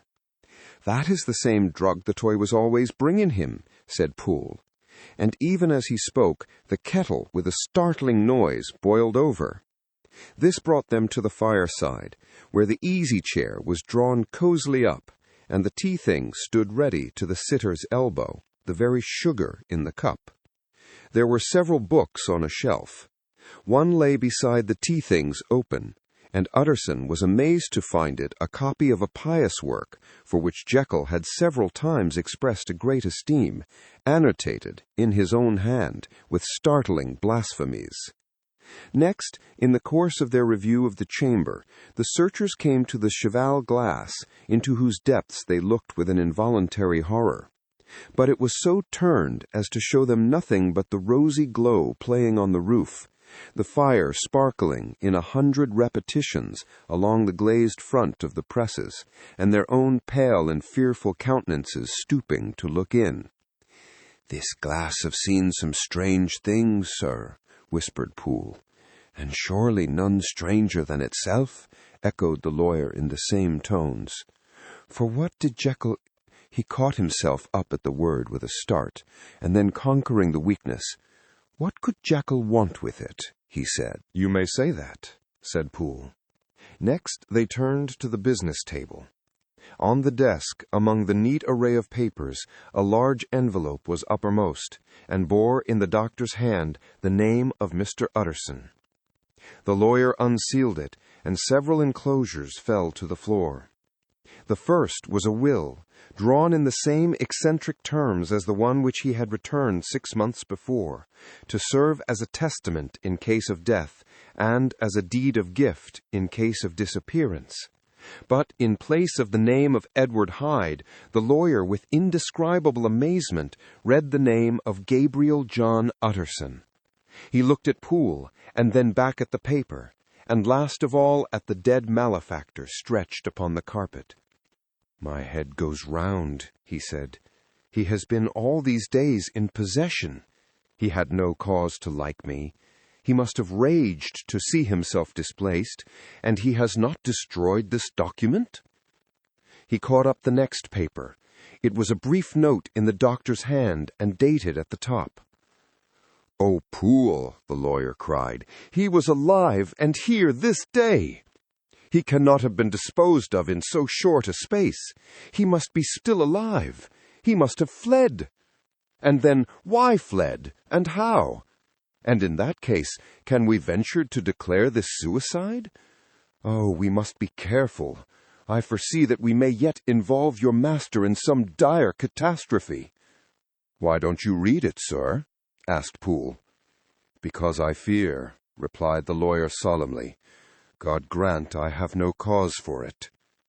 And with that he brought the paper to his eyes, and read as follows.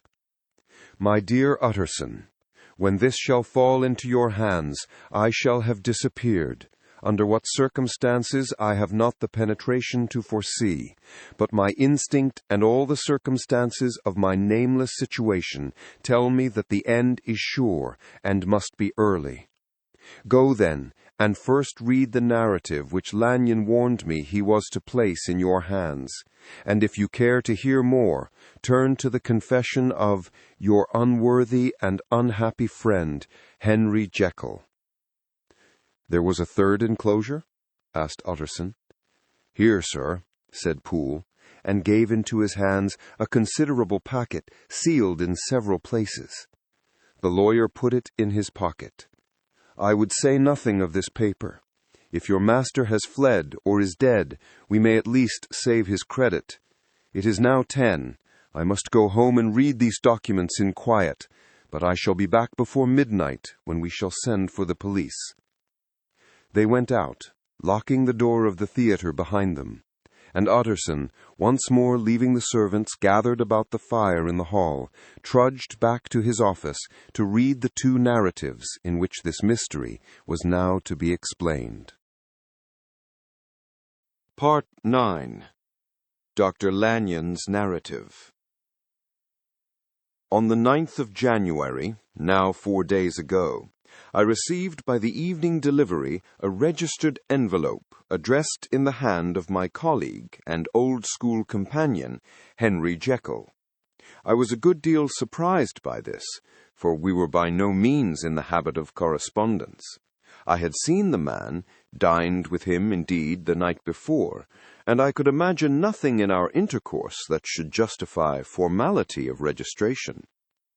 The contents increased my wonder, for this is how the letter ran. The 10th of December, 18...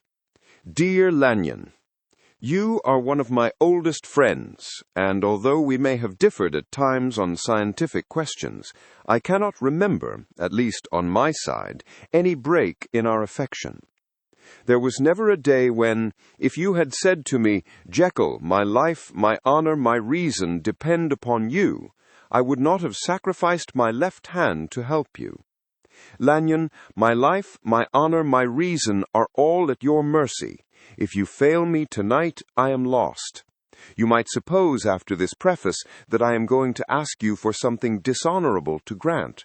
Judge for yourself. I want you to postpone all other engagements for tonight.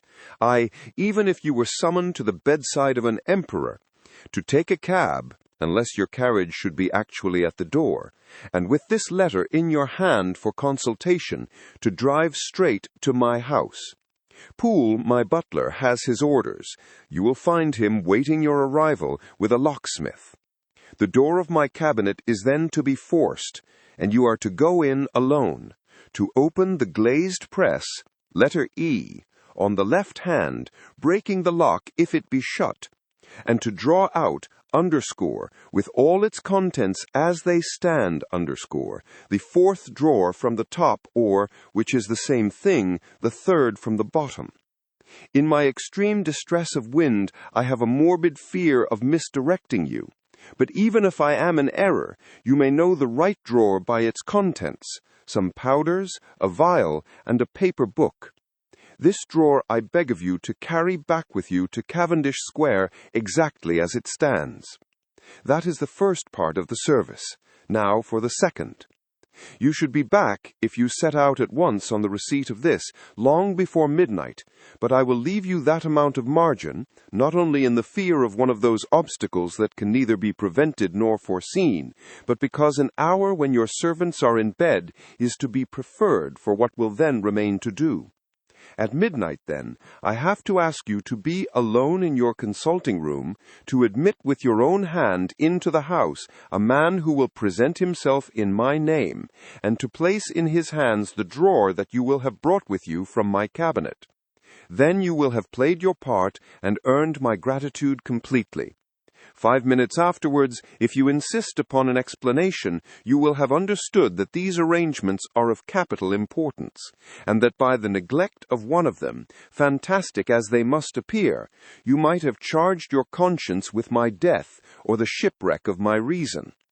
Confident as I am that you will not trifle with this appeal, my heart sinks and my hand trembles at the bare thought of such a possibility.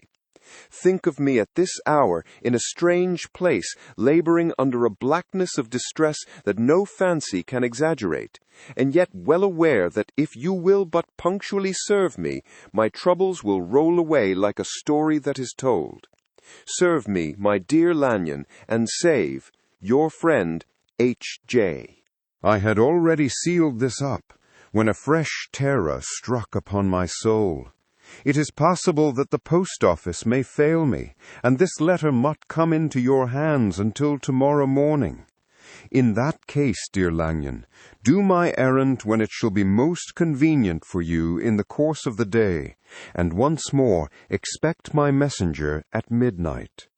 It may then already be too late, and if that night passes without event, you will know that you have seen the last of Henry Jekyll. Upon the reading of this letter, I made sure my colleague was insane, but till that was proved beyond the possibility of doubt, I felt bound to do as he requested. The less I understood of this farrago, the less I was in a position to judge of its importance, and an appeal so worded could not be set aside without a grave responsibility. I rose accordingly from table, got into a hansom, and drove straight to Jekyll's house. The butler was awaiting my arrival. He had received, by the same post as mine, a registered letter of instruction, and had sent at once for a locksmith and a carpenter. The tradesmen came while we were yet speaking, and we moved in a body to old Dr. Denman's surgical theatre, from which, as you are doubtless aware, Jekyll's private cabinet is most conveniently entered.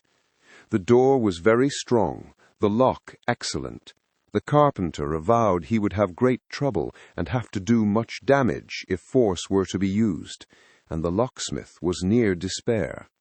But this last was a handy fellow, and after 2 hours' work, the door stood open. The press marked E was unlocked, and I took out the drawer, had it filled up with straw and tied in a sheet, and returned with it to Cavendish Square. Here I proceeded to examine its contents. The powders were neatly enough made up, but not with the nicety of the dispensing chemist, so that it was plain they were of Jekyll's private manufacture. And when I opened one of the wrappers, I found what seemed to me a simple crystalline salt of a white color. The phial, to which I next turned my attention, might have been about half full of a blood-red liquor, which was highly pungent to the sense of smell, and seemed to me to contain phosphorus and some volatile ether. At the other ingredients I could make no guess. The book was an ordinary version book, and contained little but a series of dates.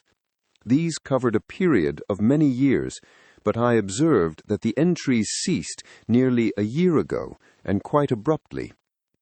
Here and there a brief remark was appended to a date, usually no more than a single word, double, occurring perhaps 6 times in a total of several hundred entries, and once very early in the list, and followed by several marks of exclamation, "Total failure."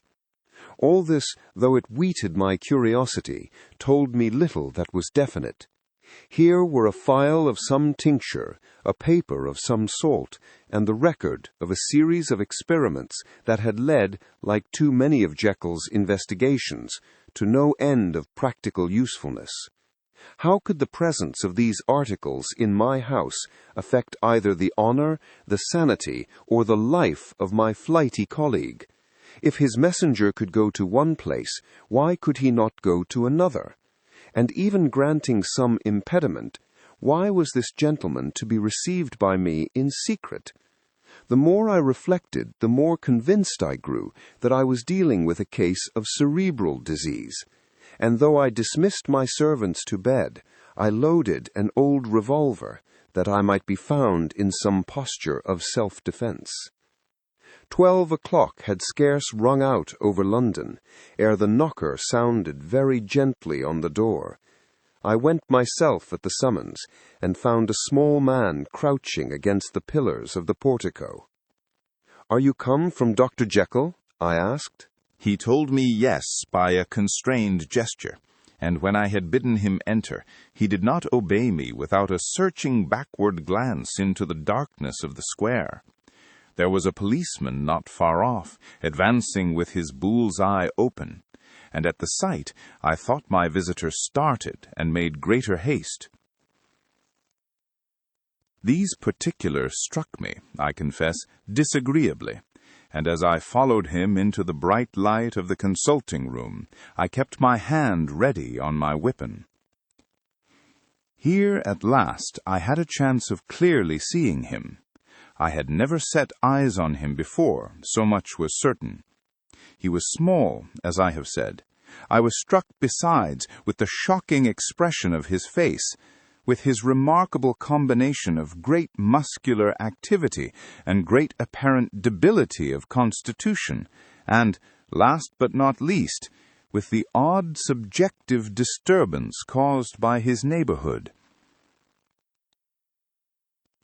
This bore some resemblance to incipient rigor, and was accompanied by a marked sinking of the pulse.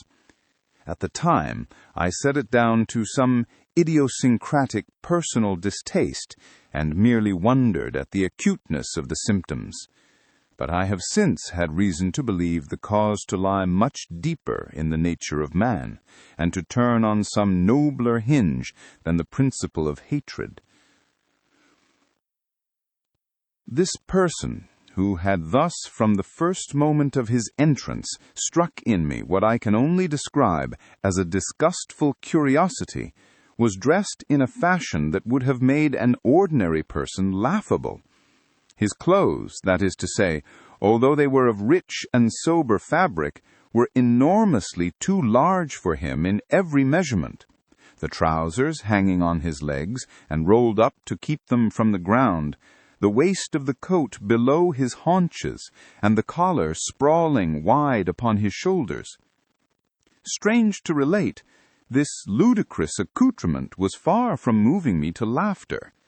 Rather, as there was something abnormal and misbegotten in the very essence of the creature that now faced me, something seizing, surprising, and revolting, this fresh disparity seemed but to fit in with and to reinforce it, so that to my interest in the man's nature and character there was added a curiosity as to his origin, his life, his fortune, and status in the world.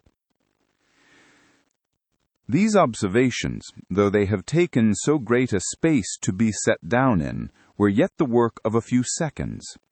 My visitor was indeed on fire with somber excitement. "Have you got it?" he cried. "Have you got it?"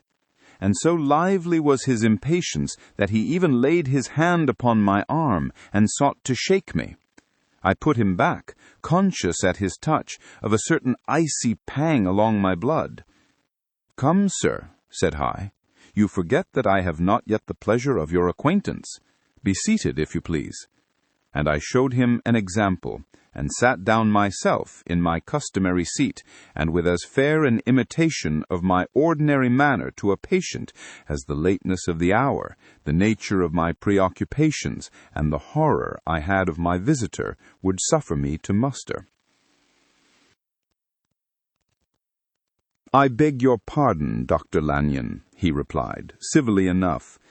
"What you say is very well founded, and my impatience has shown its heels to my politeness. I come here at the instance of your colleague, Dr. Henry Jekyll, on a piece of business of some moment, and I understood—" He paused, and put his hand to his throat, and I could see, in spite of his collected manner, that he was wrestling against the approaches of the hysteria. "I understood a drawer." But here I took pity on my visitor's suspense, and some perhaps on my own growing curiosity. "There it is, sir," I said, pointing to the drawer where it lay on the floor behind a table and still covered with the sheet. He sprang to it, and then paused and laid his hand upon his heart.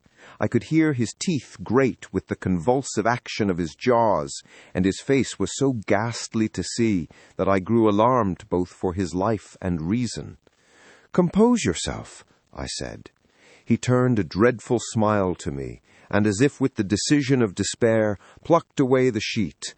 At sight of the contents, he uttered one loud sob of such immense relief that I sat petrified. And the next moment, in a voice that was already fairly well under control, "Have you a graduated glass?" he asked. I rose from my place with something of an effort, and gave him what he asked. He thanked me with a smiling nod, measured out a few minims of the red tincture, and added one of the powders. The mixture, which was at first of a reddish hue, began, in proportion as the crystals melted, to brighten in color, to effervesce audibly, and to throw off small fumes of vapor. Suddenly, and at the same moment, the ebullition ceased, and the compound changed to a dark purple, which faded again more slowly to a watery green. My visitor, who had watched these metamorphoses with a keen eye, smiled, set down the glass upon the table, and then turned and looked upon me with an air of scrutiny. "And now," he said, "to settle what remains. Will you be wise? Will you be guided? Will you suffer me to take this glass in my hand, and to go forth from your house without further parley? Or has the greed of curiosity too much command of you? Think before you answer, for it shall be done as you decide.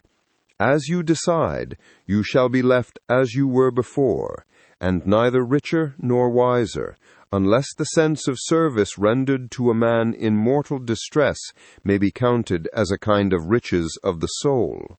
Or, if you shall so prefer to choose, a new province of knowledge, and new avenues to fame and power shall be laid open to you, here, in this room, upon the instant, and your sight shall be blasted by a prodigy to stagger the unbelief of Satan." "Sir," I said, affecting a coolness that I was far from truly possessing, "you speak enigmas, and you will perhaps not wonder that I hear you with no very strong impression of belief. But I have gone too far in the way of inexplicable services to pause before I see the end." "It is well," replied my visitor. "Lanyon, you remember your vows. What follows is under the seal of our profession. And now, you who have so long been bound to the most narrow and material views, you who have denied the virtue of transcendental medicine, you who have derided your superiors, behold." He put the glass to his lips and drank at one gulp. A cry followed. He reeled, staggered, clutched at the table and held on, staring with injected eyes, gasping with open mouth. And as I looked, there came, I thought, a change.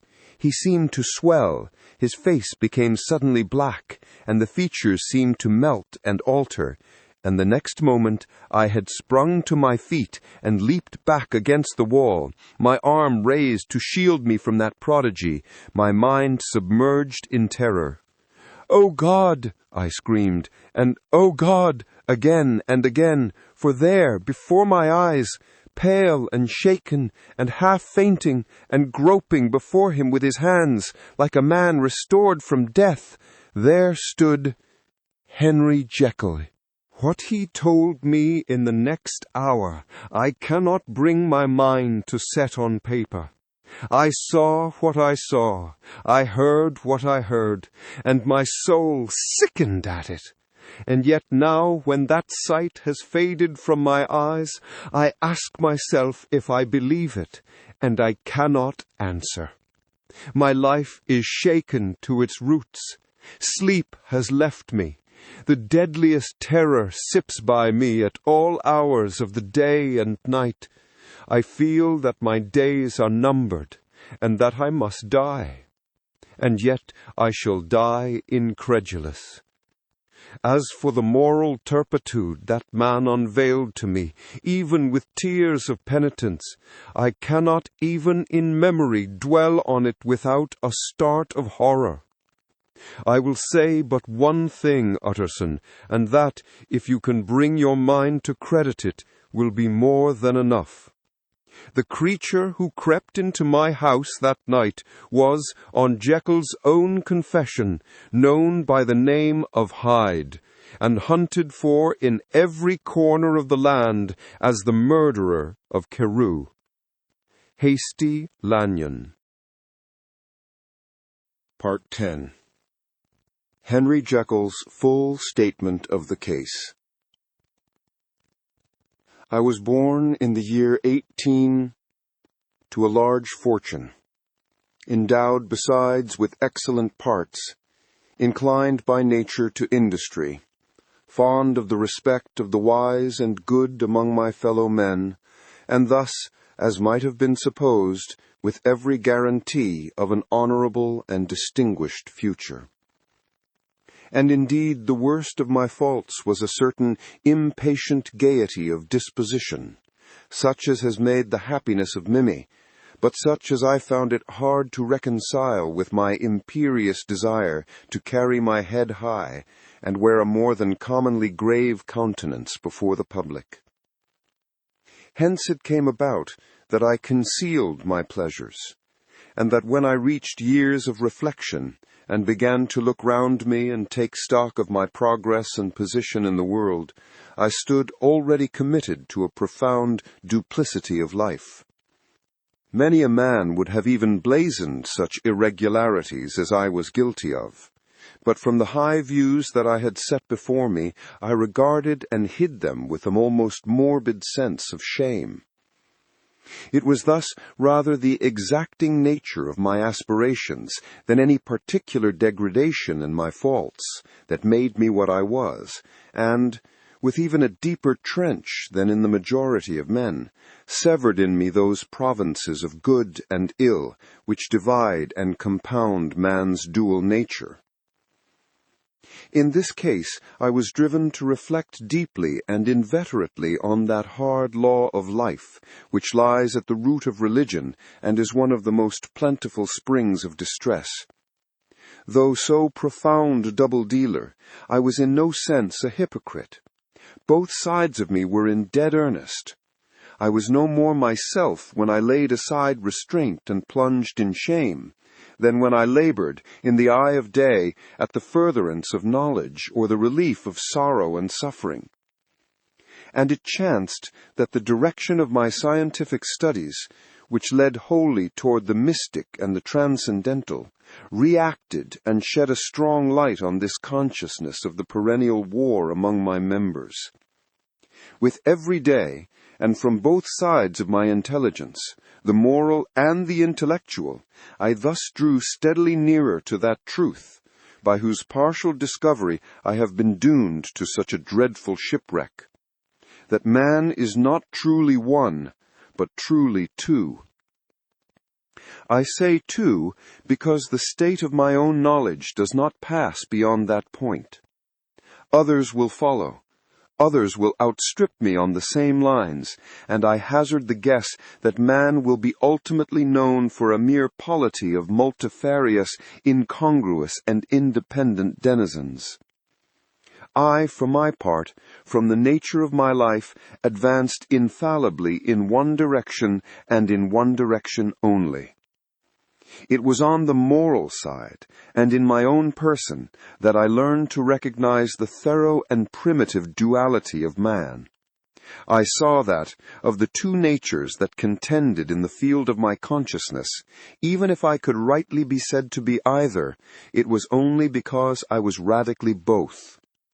And from an early date, even before the course of my scientific discoveries had begun to suggest the most naked possibility of such a miracle, I had learned to dwell with pleasure, as a beloved daydream, on the thought of the separation of these elements. If each, I told myself, could but be housed in separate identities, life would be relieved of all that was unbearable. The unjust might go his way, delivered from the aspirations and remorse of his more upright twin, and the just could walk steadfastly and securely on his upward path, doing the good things in which he found his pleasure, and no longer exposed to disgrace and penitence by the hands of this extraneous evil. It was the curse of mankind that these incongruous faggots were thus bound together, that in the agonized womb of consciousness these polar twins should be continuously struggling. How then were they dissociated? I was so far in my reflections when, as I have said, a sidelight began to shine upon the subject from the laboratory table. I began to perceive more deeply than it has ever yet been stated the trembling immateriality, the mist-like transience of this seemingly so solid body in which we walk attired. Certain agents I found to have the power to shake and to pluck back that fleshly vestment, even as a wind might toss the curtains of a pavilion. For two good reasons, I will not enter deeply into this scientific branch of my confession.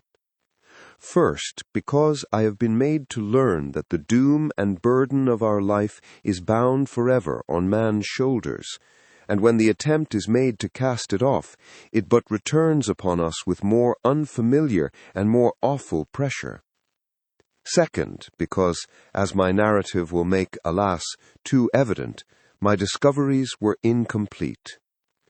Enough, then, that I not only recognized my natural body for the mere aura and effulgence of certain of the powers that made up my spirit, but managed to compound a drug by which these powers should be dethroned from their supremacy, and a second form and countenance substituted, none the less natural to me because they were the expression and bore the stamp of lower elements in my soul.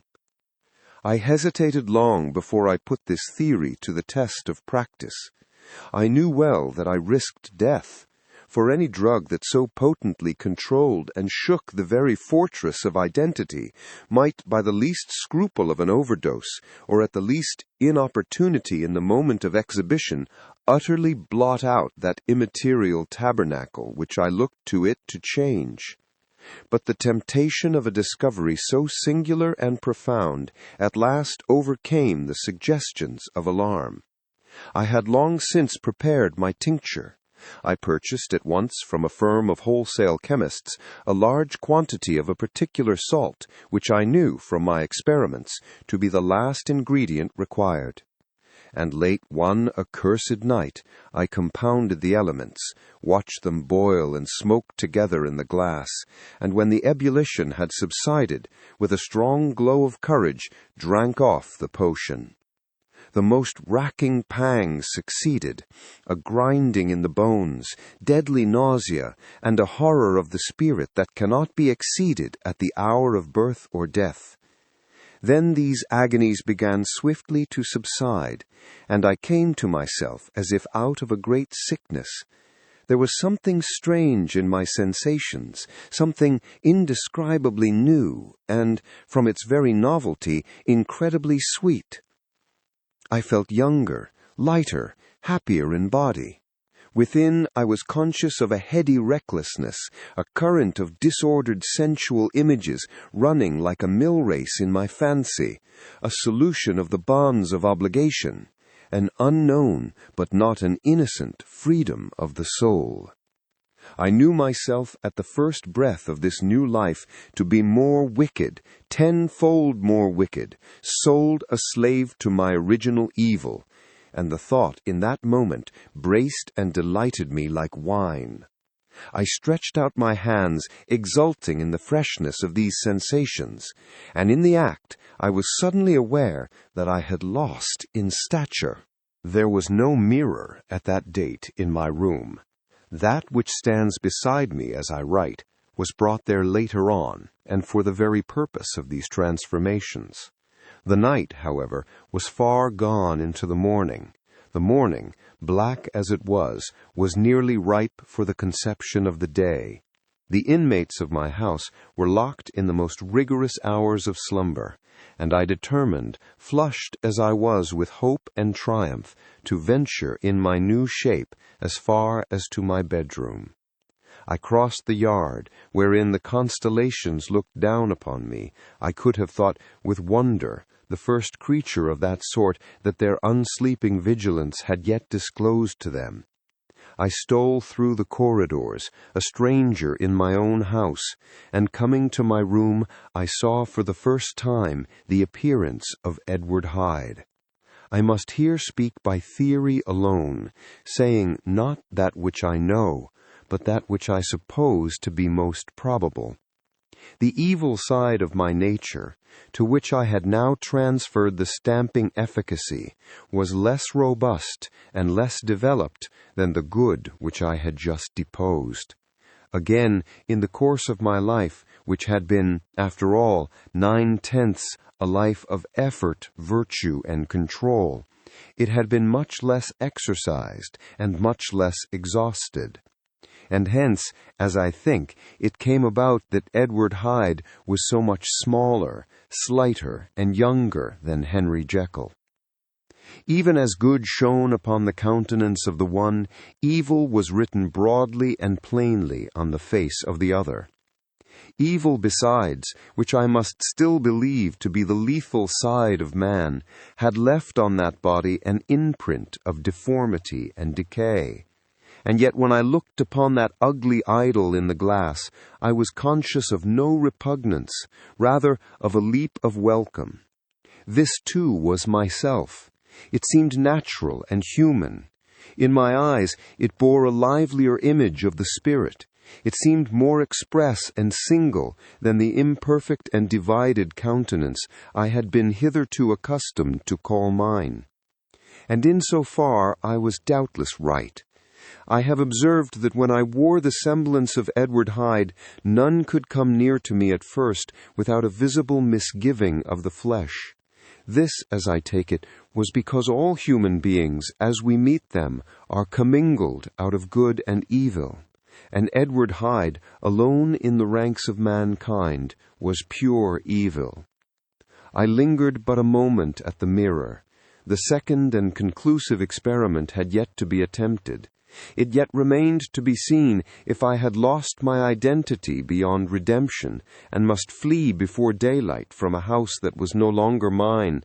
And hurrying back to my cabinet, I once more prepared and drank the cup, once more suffered the pangs of dissolution, and came to myself once more with the character, the stature, and the face of Henry Jekyll. That night I had come to the fatal crossroads. Had I approached my discovery in a more noble spirit, had I risked the experiment while under the empire of generous or pious aspirations, all must have been otherwise, and from these agonies of death and birth I had come forth an angel instead of a fiend. The drug had no discriminating action.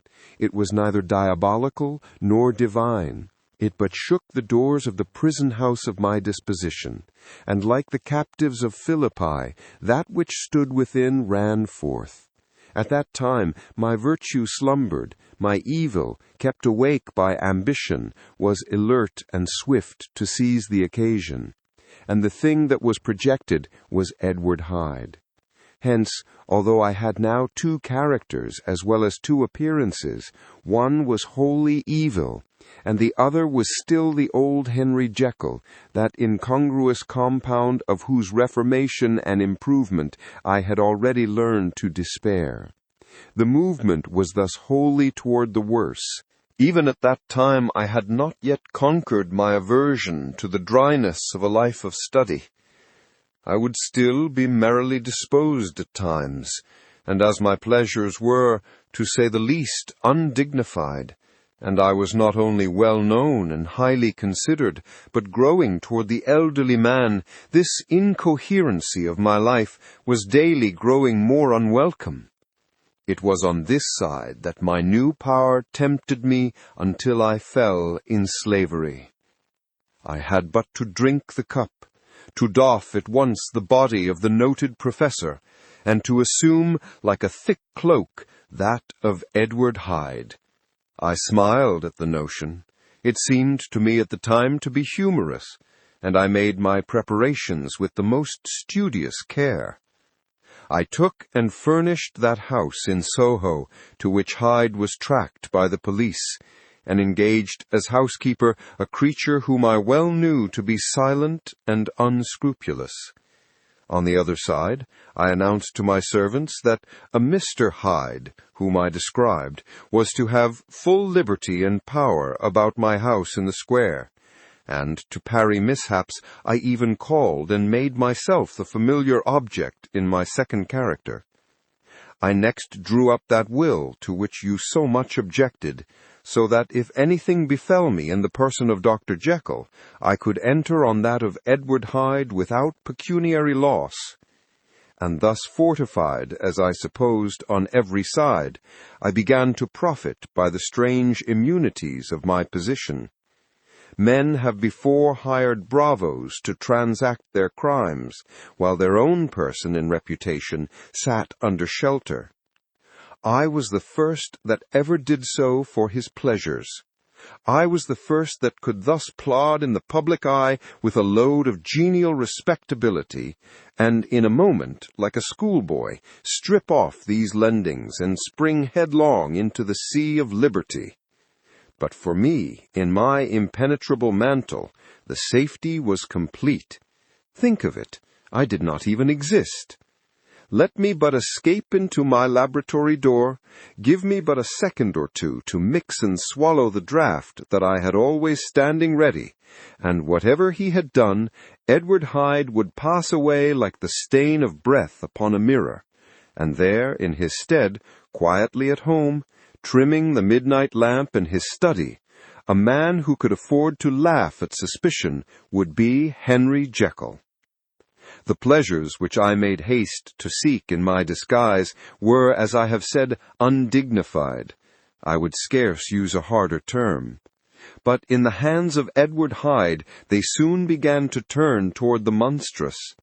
When I would come back from these excursions, I was often plunged into a kind of wonder at my vicarious depravity. This familiar that I called out of my own soul and sent forth alone to do his good pleasure was a being inherently malign and villainous. His every act and thought centered on self, drinking pleasure with bestial avidity from any degree of torture to another, relentless like a man of stone. Henry Jekyll stood at times aghast before the acts of Edward Hyde. But the situation was apart from ordinary laws, and insidiously relaxed the grasp of conscience. It was Hyde, after all, and Hyde alone, that was guilty. Jekyll was no worse. He woke again to his good qualities, seemingly unimpaired. He would even make haste, where it was possible, to undo the evil done by Hyde. And thus his conscience slumbered. Into the details of the infamy at which I thus connived, for even now I can scarce grant that I committed it, I have no design of entering. I mean but to point out the warnings, and the successive steps with which my chastisement approached. I met with one accident, which, as it brought on no consequence, I shall no more than mention. An act of cruelty to a child aroused against me the anger of a passer-by, whom I recognized the other day in the person of your kinsman. The doctor and the child's family joined him. There were moments when I feared for my life, and at last, in order to pacify their too just resentment, Edward Hyde had to bring them to the door and pay them in a cheque drawn in the name of Henry Jekyll. But this danger was easily eliminated from the future by opening an account at another bank in the name of Edward Hyde himself. And when, by sloping my own hand backward, I had supplied my double with a signature, I thought I sat beyond the reach of fate. Some 2 months before the murder of Sir Danvers, I had been out for one of my adventures, had returned at a late hour, and woke the next day in bed with somewhat odd sensations. It was in vain I looked about me, in vain I saw the decent furniture and tall proportions of my room in the square, in vain that I recognized the pattern of the bed curtains and the design of the mahogany frame. Something still kept insisting that I was not where I was, that I had not wakened where I seemed to be, but in the little room in Soho where I was accustomed to sleep in the body of Edward Hyde. I smiled to myself, and in my psychological way began lazily to inquire into the elements of this illusion. Occasionally, even as I did so, dropping back into a comfortable morning doze, I was still so engaged when, in one of my more wakeful moments, my eyes fell upon my hand. Now the hand of Henry Jekyll, as you have often remarked, was professional in shape and size. It was large, firm, white, and comely.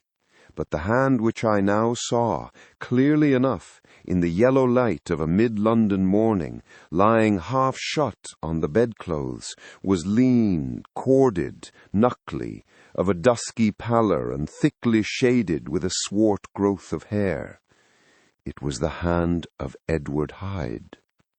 I must have stared upon it for near half a minute, sunk as I was in the mere stupidity of wonder, before terror woke up in my breast as sudden and startling as the crash of cymbals, and bounding from my bed, I rushed to the mirror. At the sight that met my eyes, my blood was changed into something exquisitely thin and icy. Yes, I had gone to bed Henry Jekyll. I had awakened Edward Hyde. How was this to be explained? I asked myself. And then, with another bound of terror, how was it to be remedied? It was well on in the morning. The servants were up. All my drugs were in the cabinet, a long journey down 2 pairs of stairs, through the back passage, across the open court and through the anatomical theatre, from where I was then standing, horror-struck. It might indeed be possible to cover my face, but of what use was that when I was unable to conceal the alteration in my stature? And then, with an overpowering sweetness of relief, it came back upon my mind that the servants were already used to the coming and going of my second self.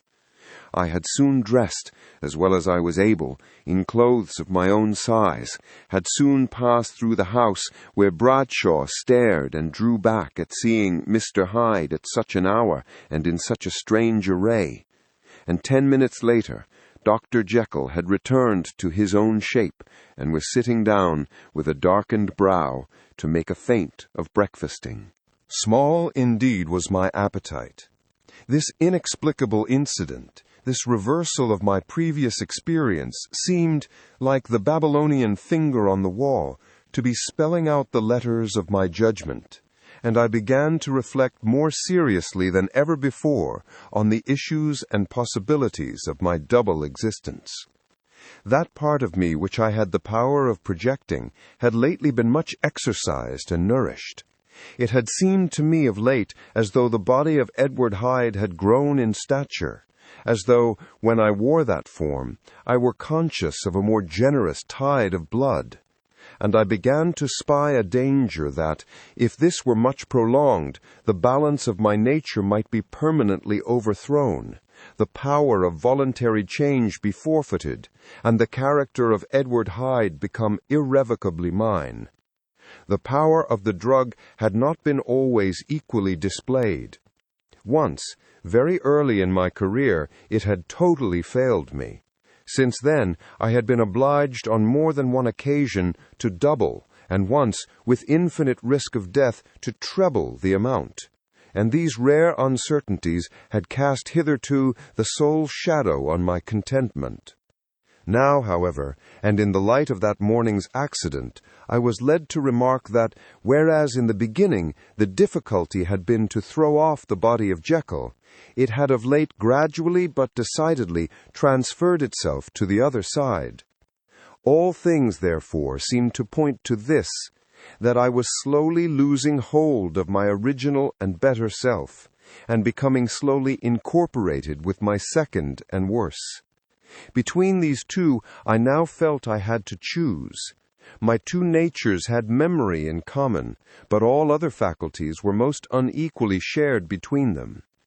Jekyll, who was composite, now with the most sensitive apprehensions, now with a greedy gusto, projected and shared in the pleasures and adventures of Hyde. But Hyde was indifferent to Jekyll, or but remembered him as the mountain bandit remembers the cavern in which he conceals himself from pursuit. Jekyll had more than a father's interest, Hyde had more than a son's indifference. To cast my lot in with Jekyll was to die to those appetites which I had long secretly indulged and had of late begun to pamper. To cast it in with Hyde was to die to 1,000 interests and aspirations, and to become, at a blow and forever, despised and friendless.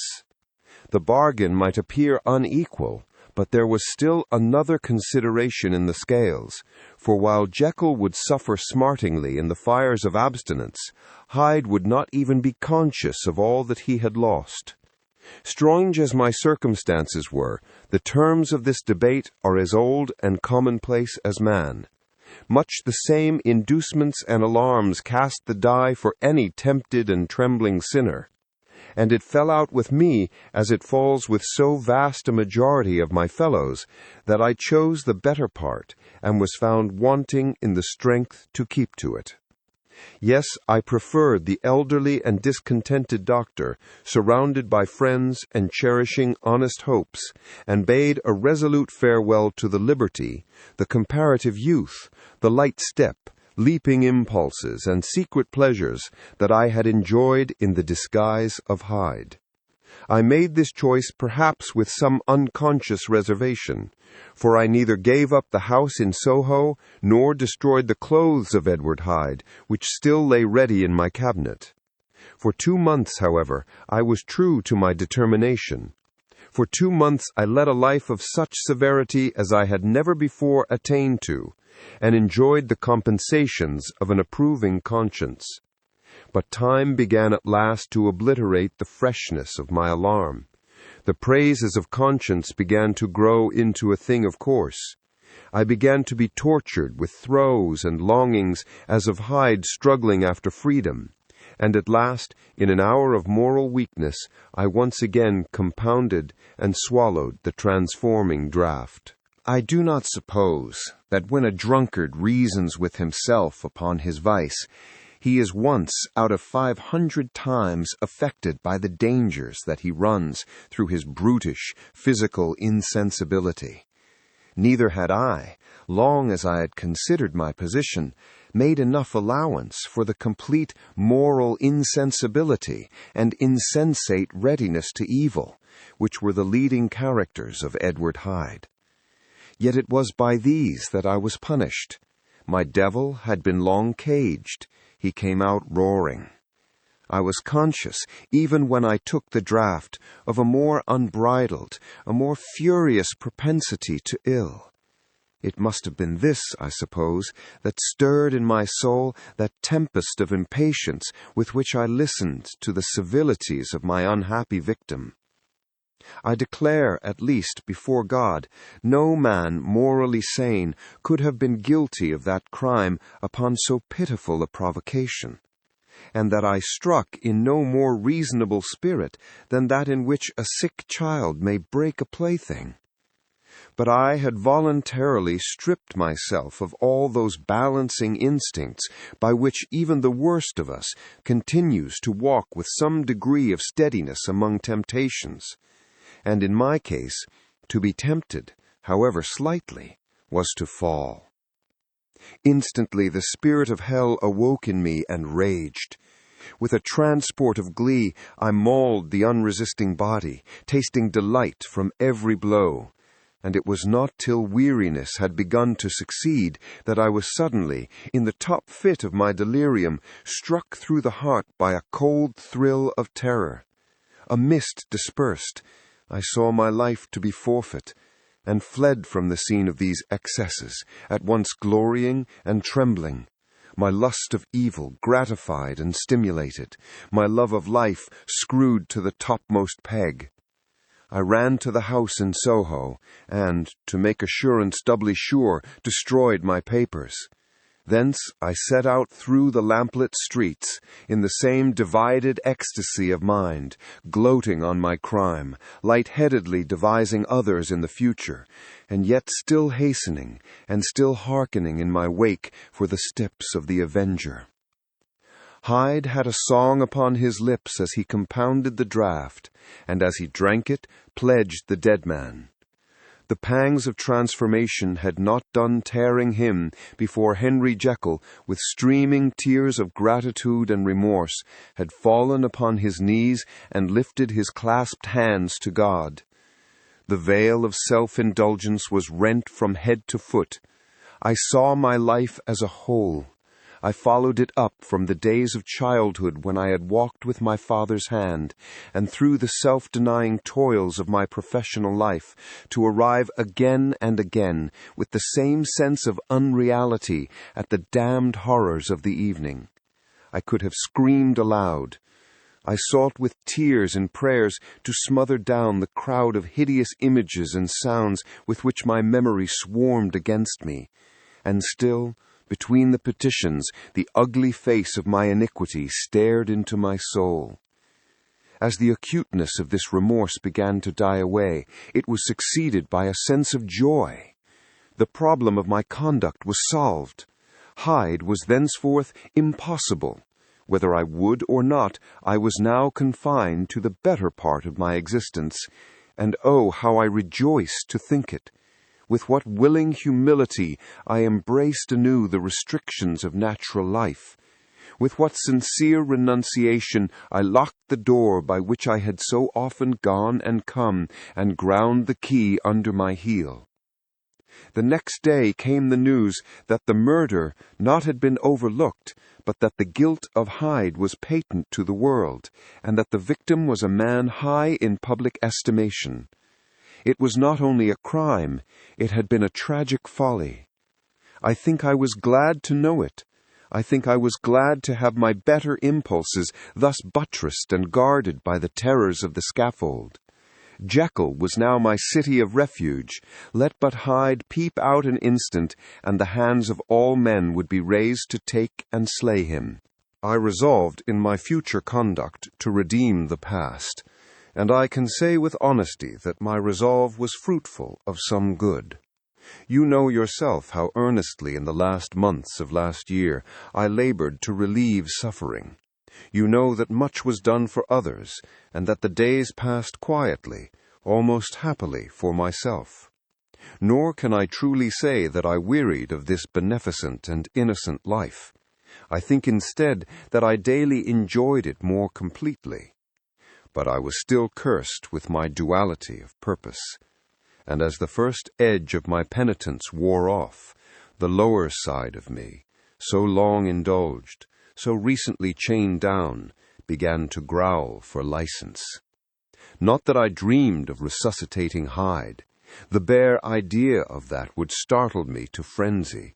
No, it was in my own person that I was once more tempted to trifle with my conscience, and it was as an ordinary secret sinner that I at last fell before the assaults of temptation. There comes an end to all things. The most capacious measure is filled at last, and this brief condescension to evil finally destroyed the balance of my soul. And yet I was not alarmed. The fall seemed natural, like a return to the old days before I had made discovery. It was a fine, clear January day, wet underfoot where the frost had melted, but cloudless overhead, and the Regent's Park was full of winter chirrupings and sweet with spring odors. I sat in the sun on a bench, the animal within me licking the chops of memory, the spiritual side a little drowsed, promising subsequent penitence, but not yet moved to begin. After all, I reflected, I was like my neighbors, and then I smiled, comparing myself with other men, comparing my active goodwill with the lazy cruelty of their neglect. And at the very moment of that vainglorious thought, a qualm came over me, a horrid nausea, and the most deadly shuddering.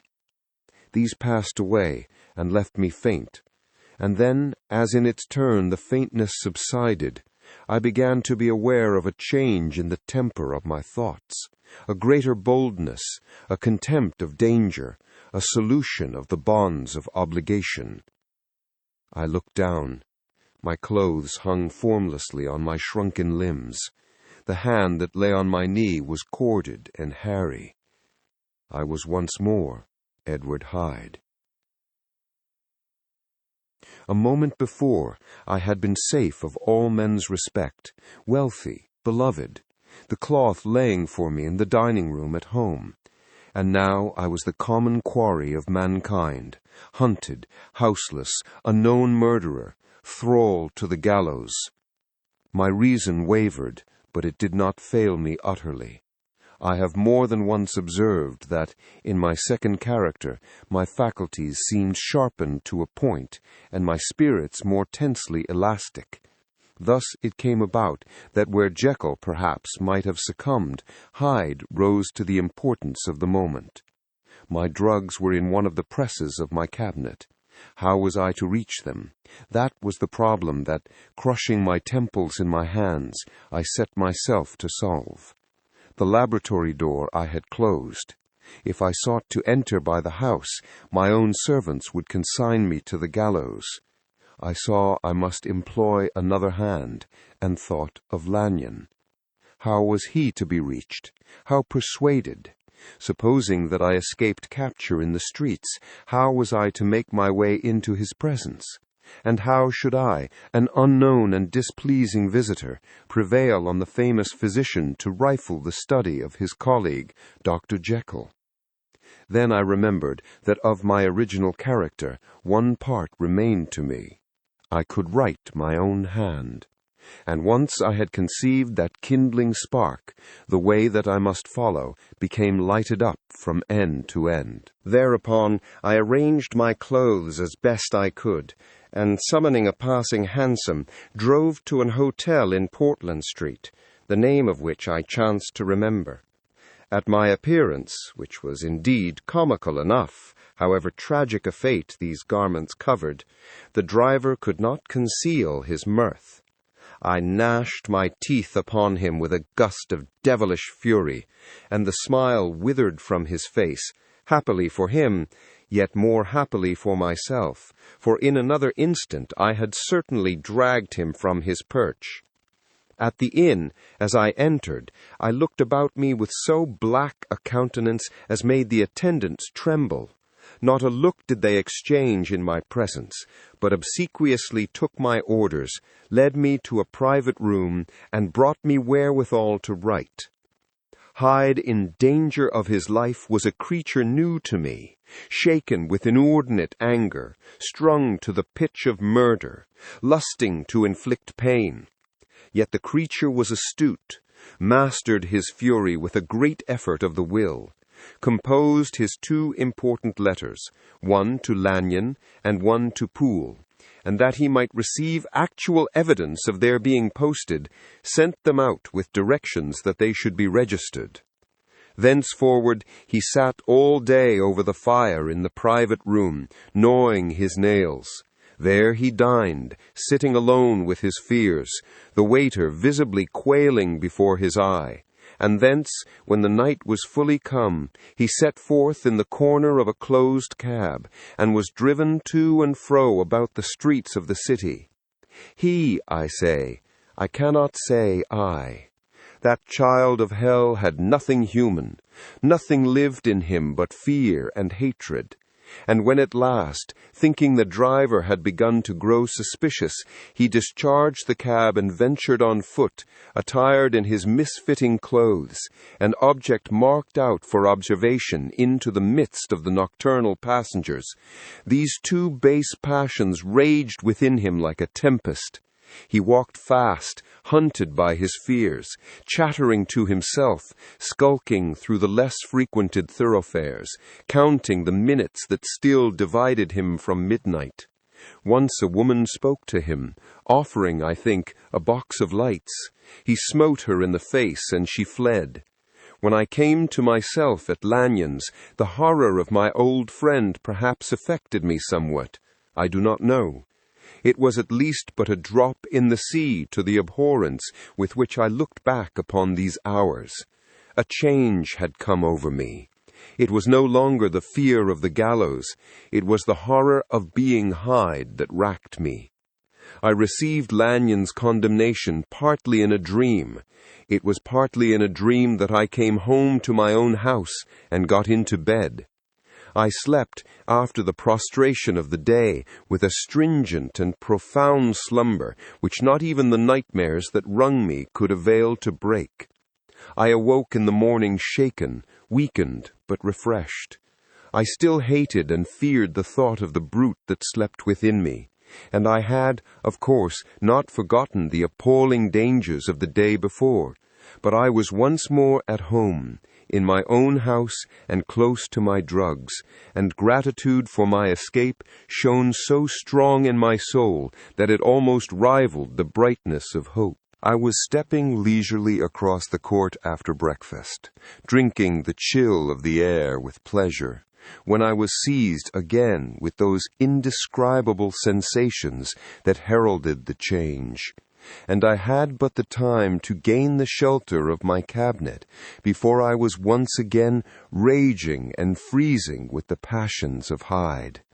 It took on this occasion a double dose to recall me to myself. And alas, 6 hours after, as I sat looking sadly in the fire, the pangs returned, and the drug had to be re-administered. In short, from that day forth, it seemed only by a great effort as of gymnastics, and only under the immediate stimulation of the drug, that I was able to wear the countenance of Jekyll. At all hours of the day and night I would be taken with the premonitory shudder. Above all, if I slept, or even dozed for a moment in my chair, it was always as Hyde that I awakened. Under the strain of this continually impending doom, and by the sleeplessness to which I now condemned myself, even beyond what I had thought possible to man, I became, in my own person, a creature eaten up and emptied by fever, languidly weak both in body and mind, and solely occupied by one thought, the horror of my other self. But when I slept, or when the virtue of the medicine wore off, I would leap almost without transition, for the pangs of transformation grew daily less marked, into the possession of a fancy brimming with images of terror, a soul boiling with causeless hatreds, and a body that seemed not strong enough to contain the raging energies of life. The powers of Hyde seemed to have grown with the sickliness of Jekyll, and certainly the hate that now divided them was equal on each side. With Jekyll, it was a thing of vital instinct. He had now seen the full deformity of that creature that shared with him some of the phenomena of consciousness and was co-heir with him to death. And beyond these links of community, which in themselves made the most poignant part of his distress, he thought of Hyde, for all his energy of life, as of something not only hellish, but inorganic. This was the shocking thing, that the slime of the pit seemed to utter cries and voices, that the amorphous dust gesticulated and sinned, that what was dead and had no shape should usurp the offices of life. And this again, that insurgent horror was knit to him closer than a wife, closer than an eye, lay caged in his flesh, where he heard it mutter and felt it struggle to be born, and at every hour of weakness and in the confidence of slumber prevailed against him and deposed him out of life. The hatred of Hyde for Jekyll was of a different order. His terror of the gallows drove him continually to commit temporary suicide and return to his subordinate station of a part instead of a person, but he loathed the necessity. He loathed the despondency into which Jekyll was now fallen, and he resented the dislike with which he was himself regarded. Hence the ape-like tricks that he would play me, scrawling in my own hand blasphemies on the pages of my books, burning the letters and destroying the portrait of my father. And indeed, had it not been for his fear of death, he would long ago have ruined himself in order to involve me in the ruin. But his love of life is wonderful. I go further. I, who sicken and freeze at the mere thought of him, when I recall the objection and passion of this attachment, and when I know how he fears my power to cut him off by suicide, I find it in my heart to pity him. It is useless, and the time awfully fails me to prolong this description. No one has ever suffered such torments. Let that suffice. And yet even to these habit brought, no, not alleviation, but a certain callousness of soul, a certain acquiescence of despair, and my punishment might have gone on for years, but for the last calamity, which has now fallen, and which has finally severed me from my own face and nature. My provision of the salt, which had never been renewed since the date of the first experiment, began to run low. I sent out for a fresh supply, and mixed the draught. The ebullition followed, and the first change of color, not the second. I drank it, and it was without efficiency. You will learn from Poole how I have had London ransacked. It was in vain, and I am now persuaded that my first supply was impure, and that it was that unknown impurity which lent efficacy to the draught. About a week has passed, and I am now finishing this statement under the influence of the last of the old powders.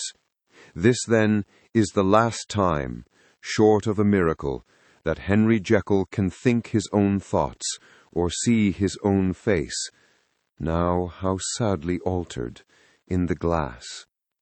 Nor must I delay too long to bring my writing to an end, for if my narrative has hitherto escaped destruction, it has been by a combination of great prudence and great good luck.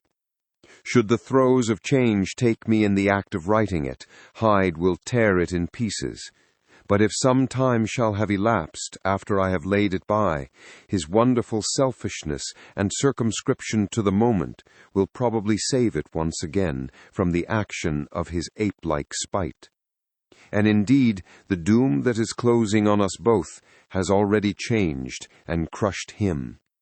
Half an hour from now, when I shall again and forever re-endue that hated personality, I know how I shall sit shuddering and weeping in my chair, or continue, with the most strained and fear-struck ecstasy of listening, to pace up and down this room, my last earthly refuge, and give ear to every sound of menace.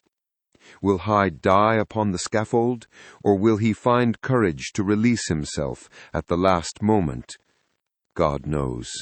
I am careless. This is my true hour of death, and what is to follow concerns another than myself. Here, then, as I lay down the pen and proceed to seal up my confession, I bring the life of that unhappy Henry Jekyll to an end. You've reached the end of this audiobook. Thank you for listening. If you enjoyed it, consider subscribing for more classic audiobooks. Until next time.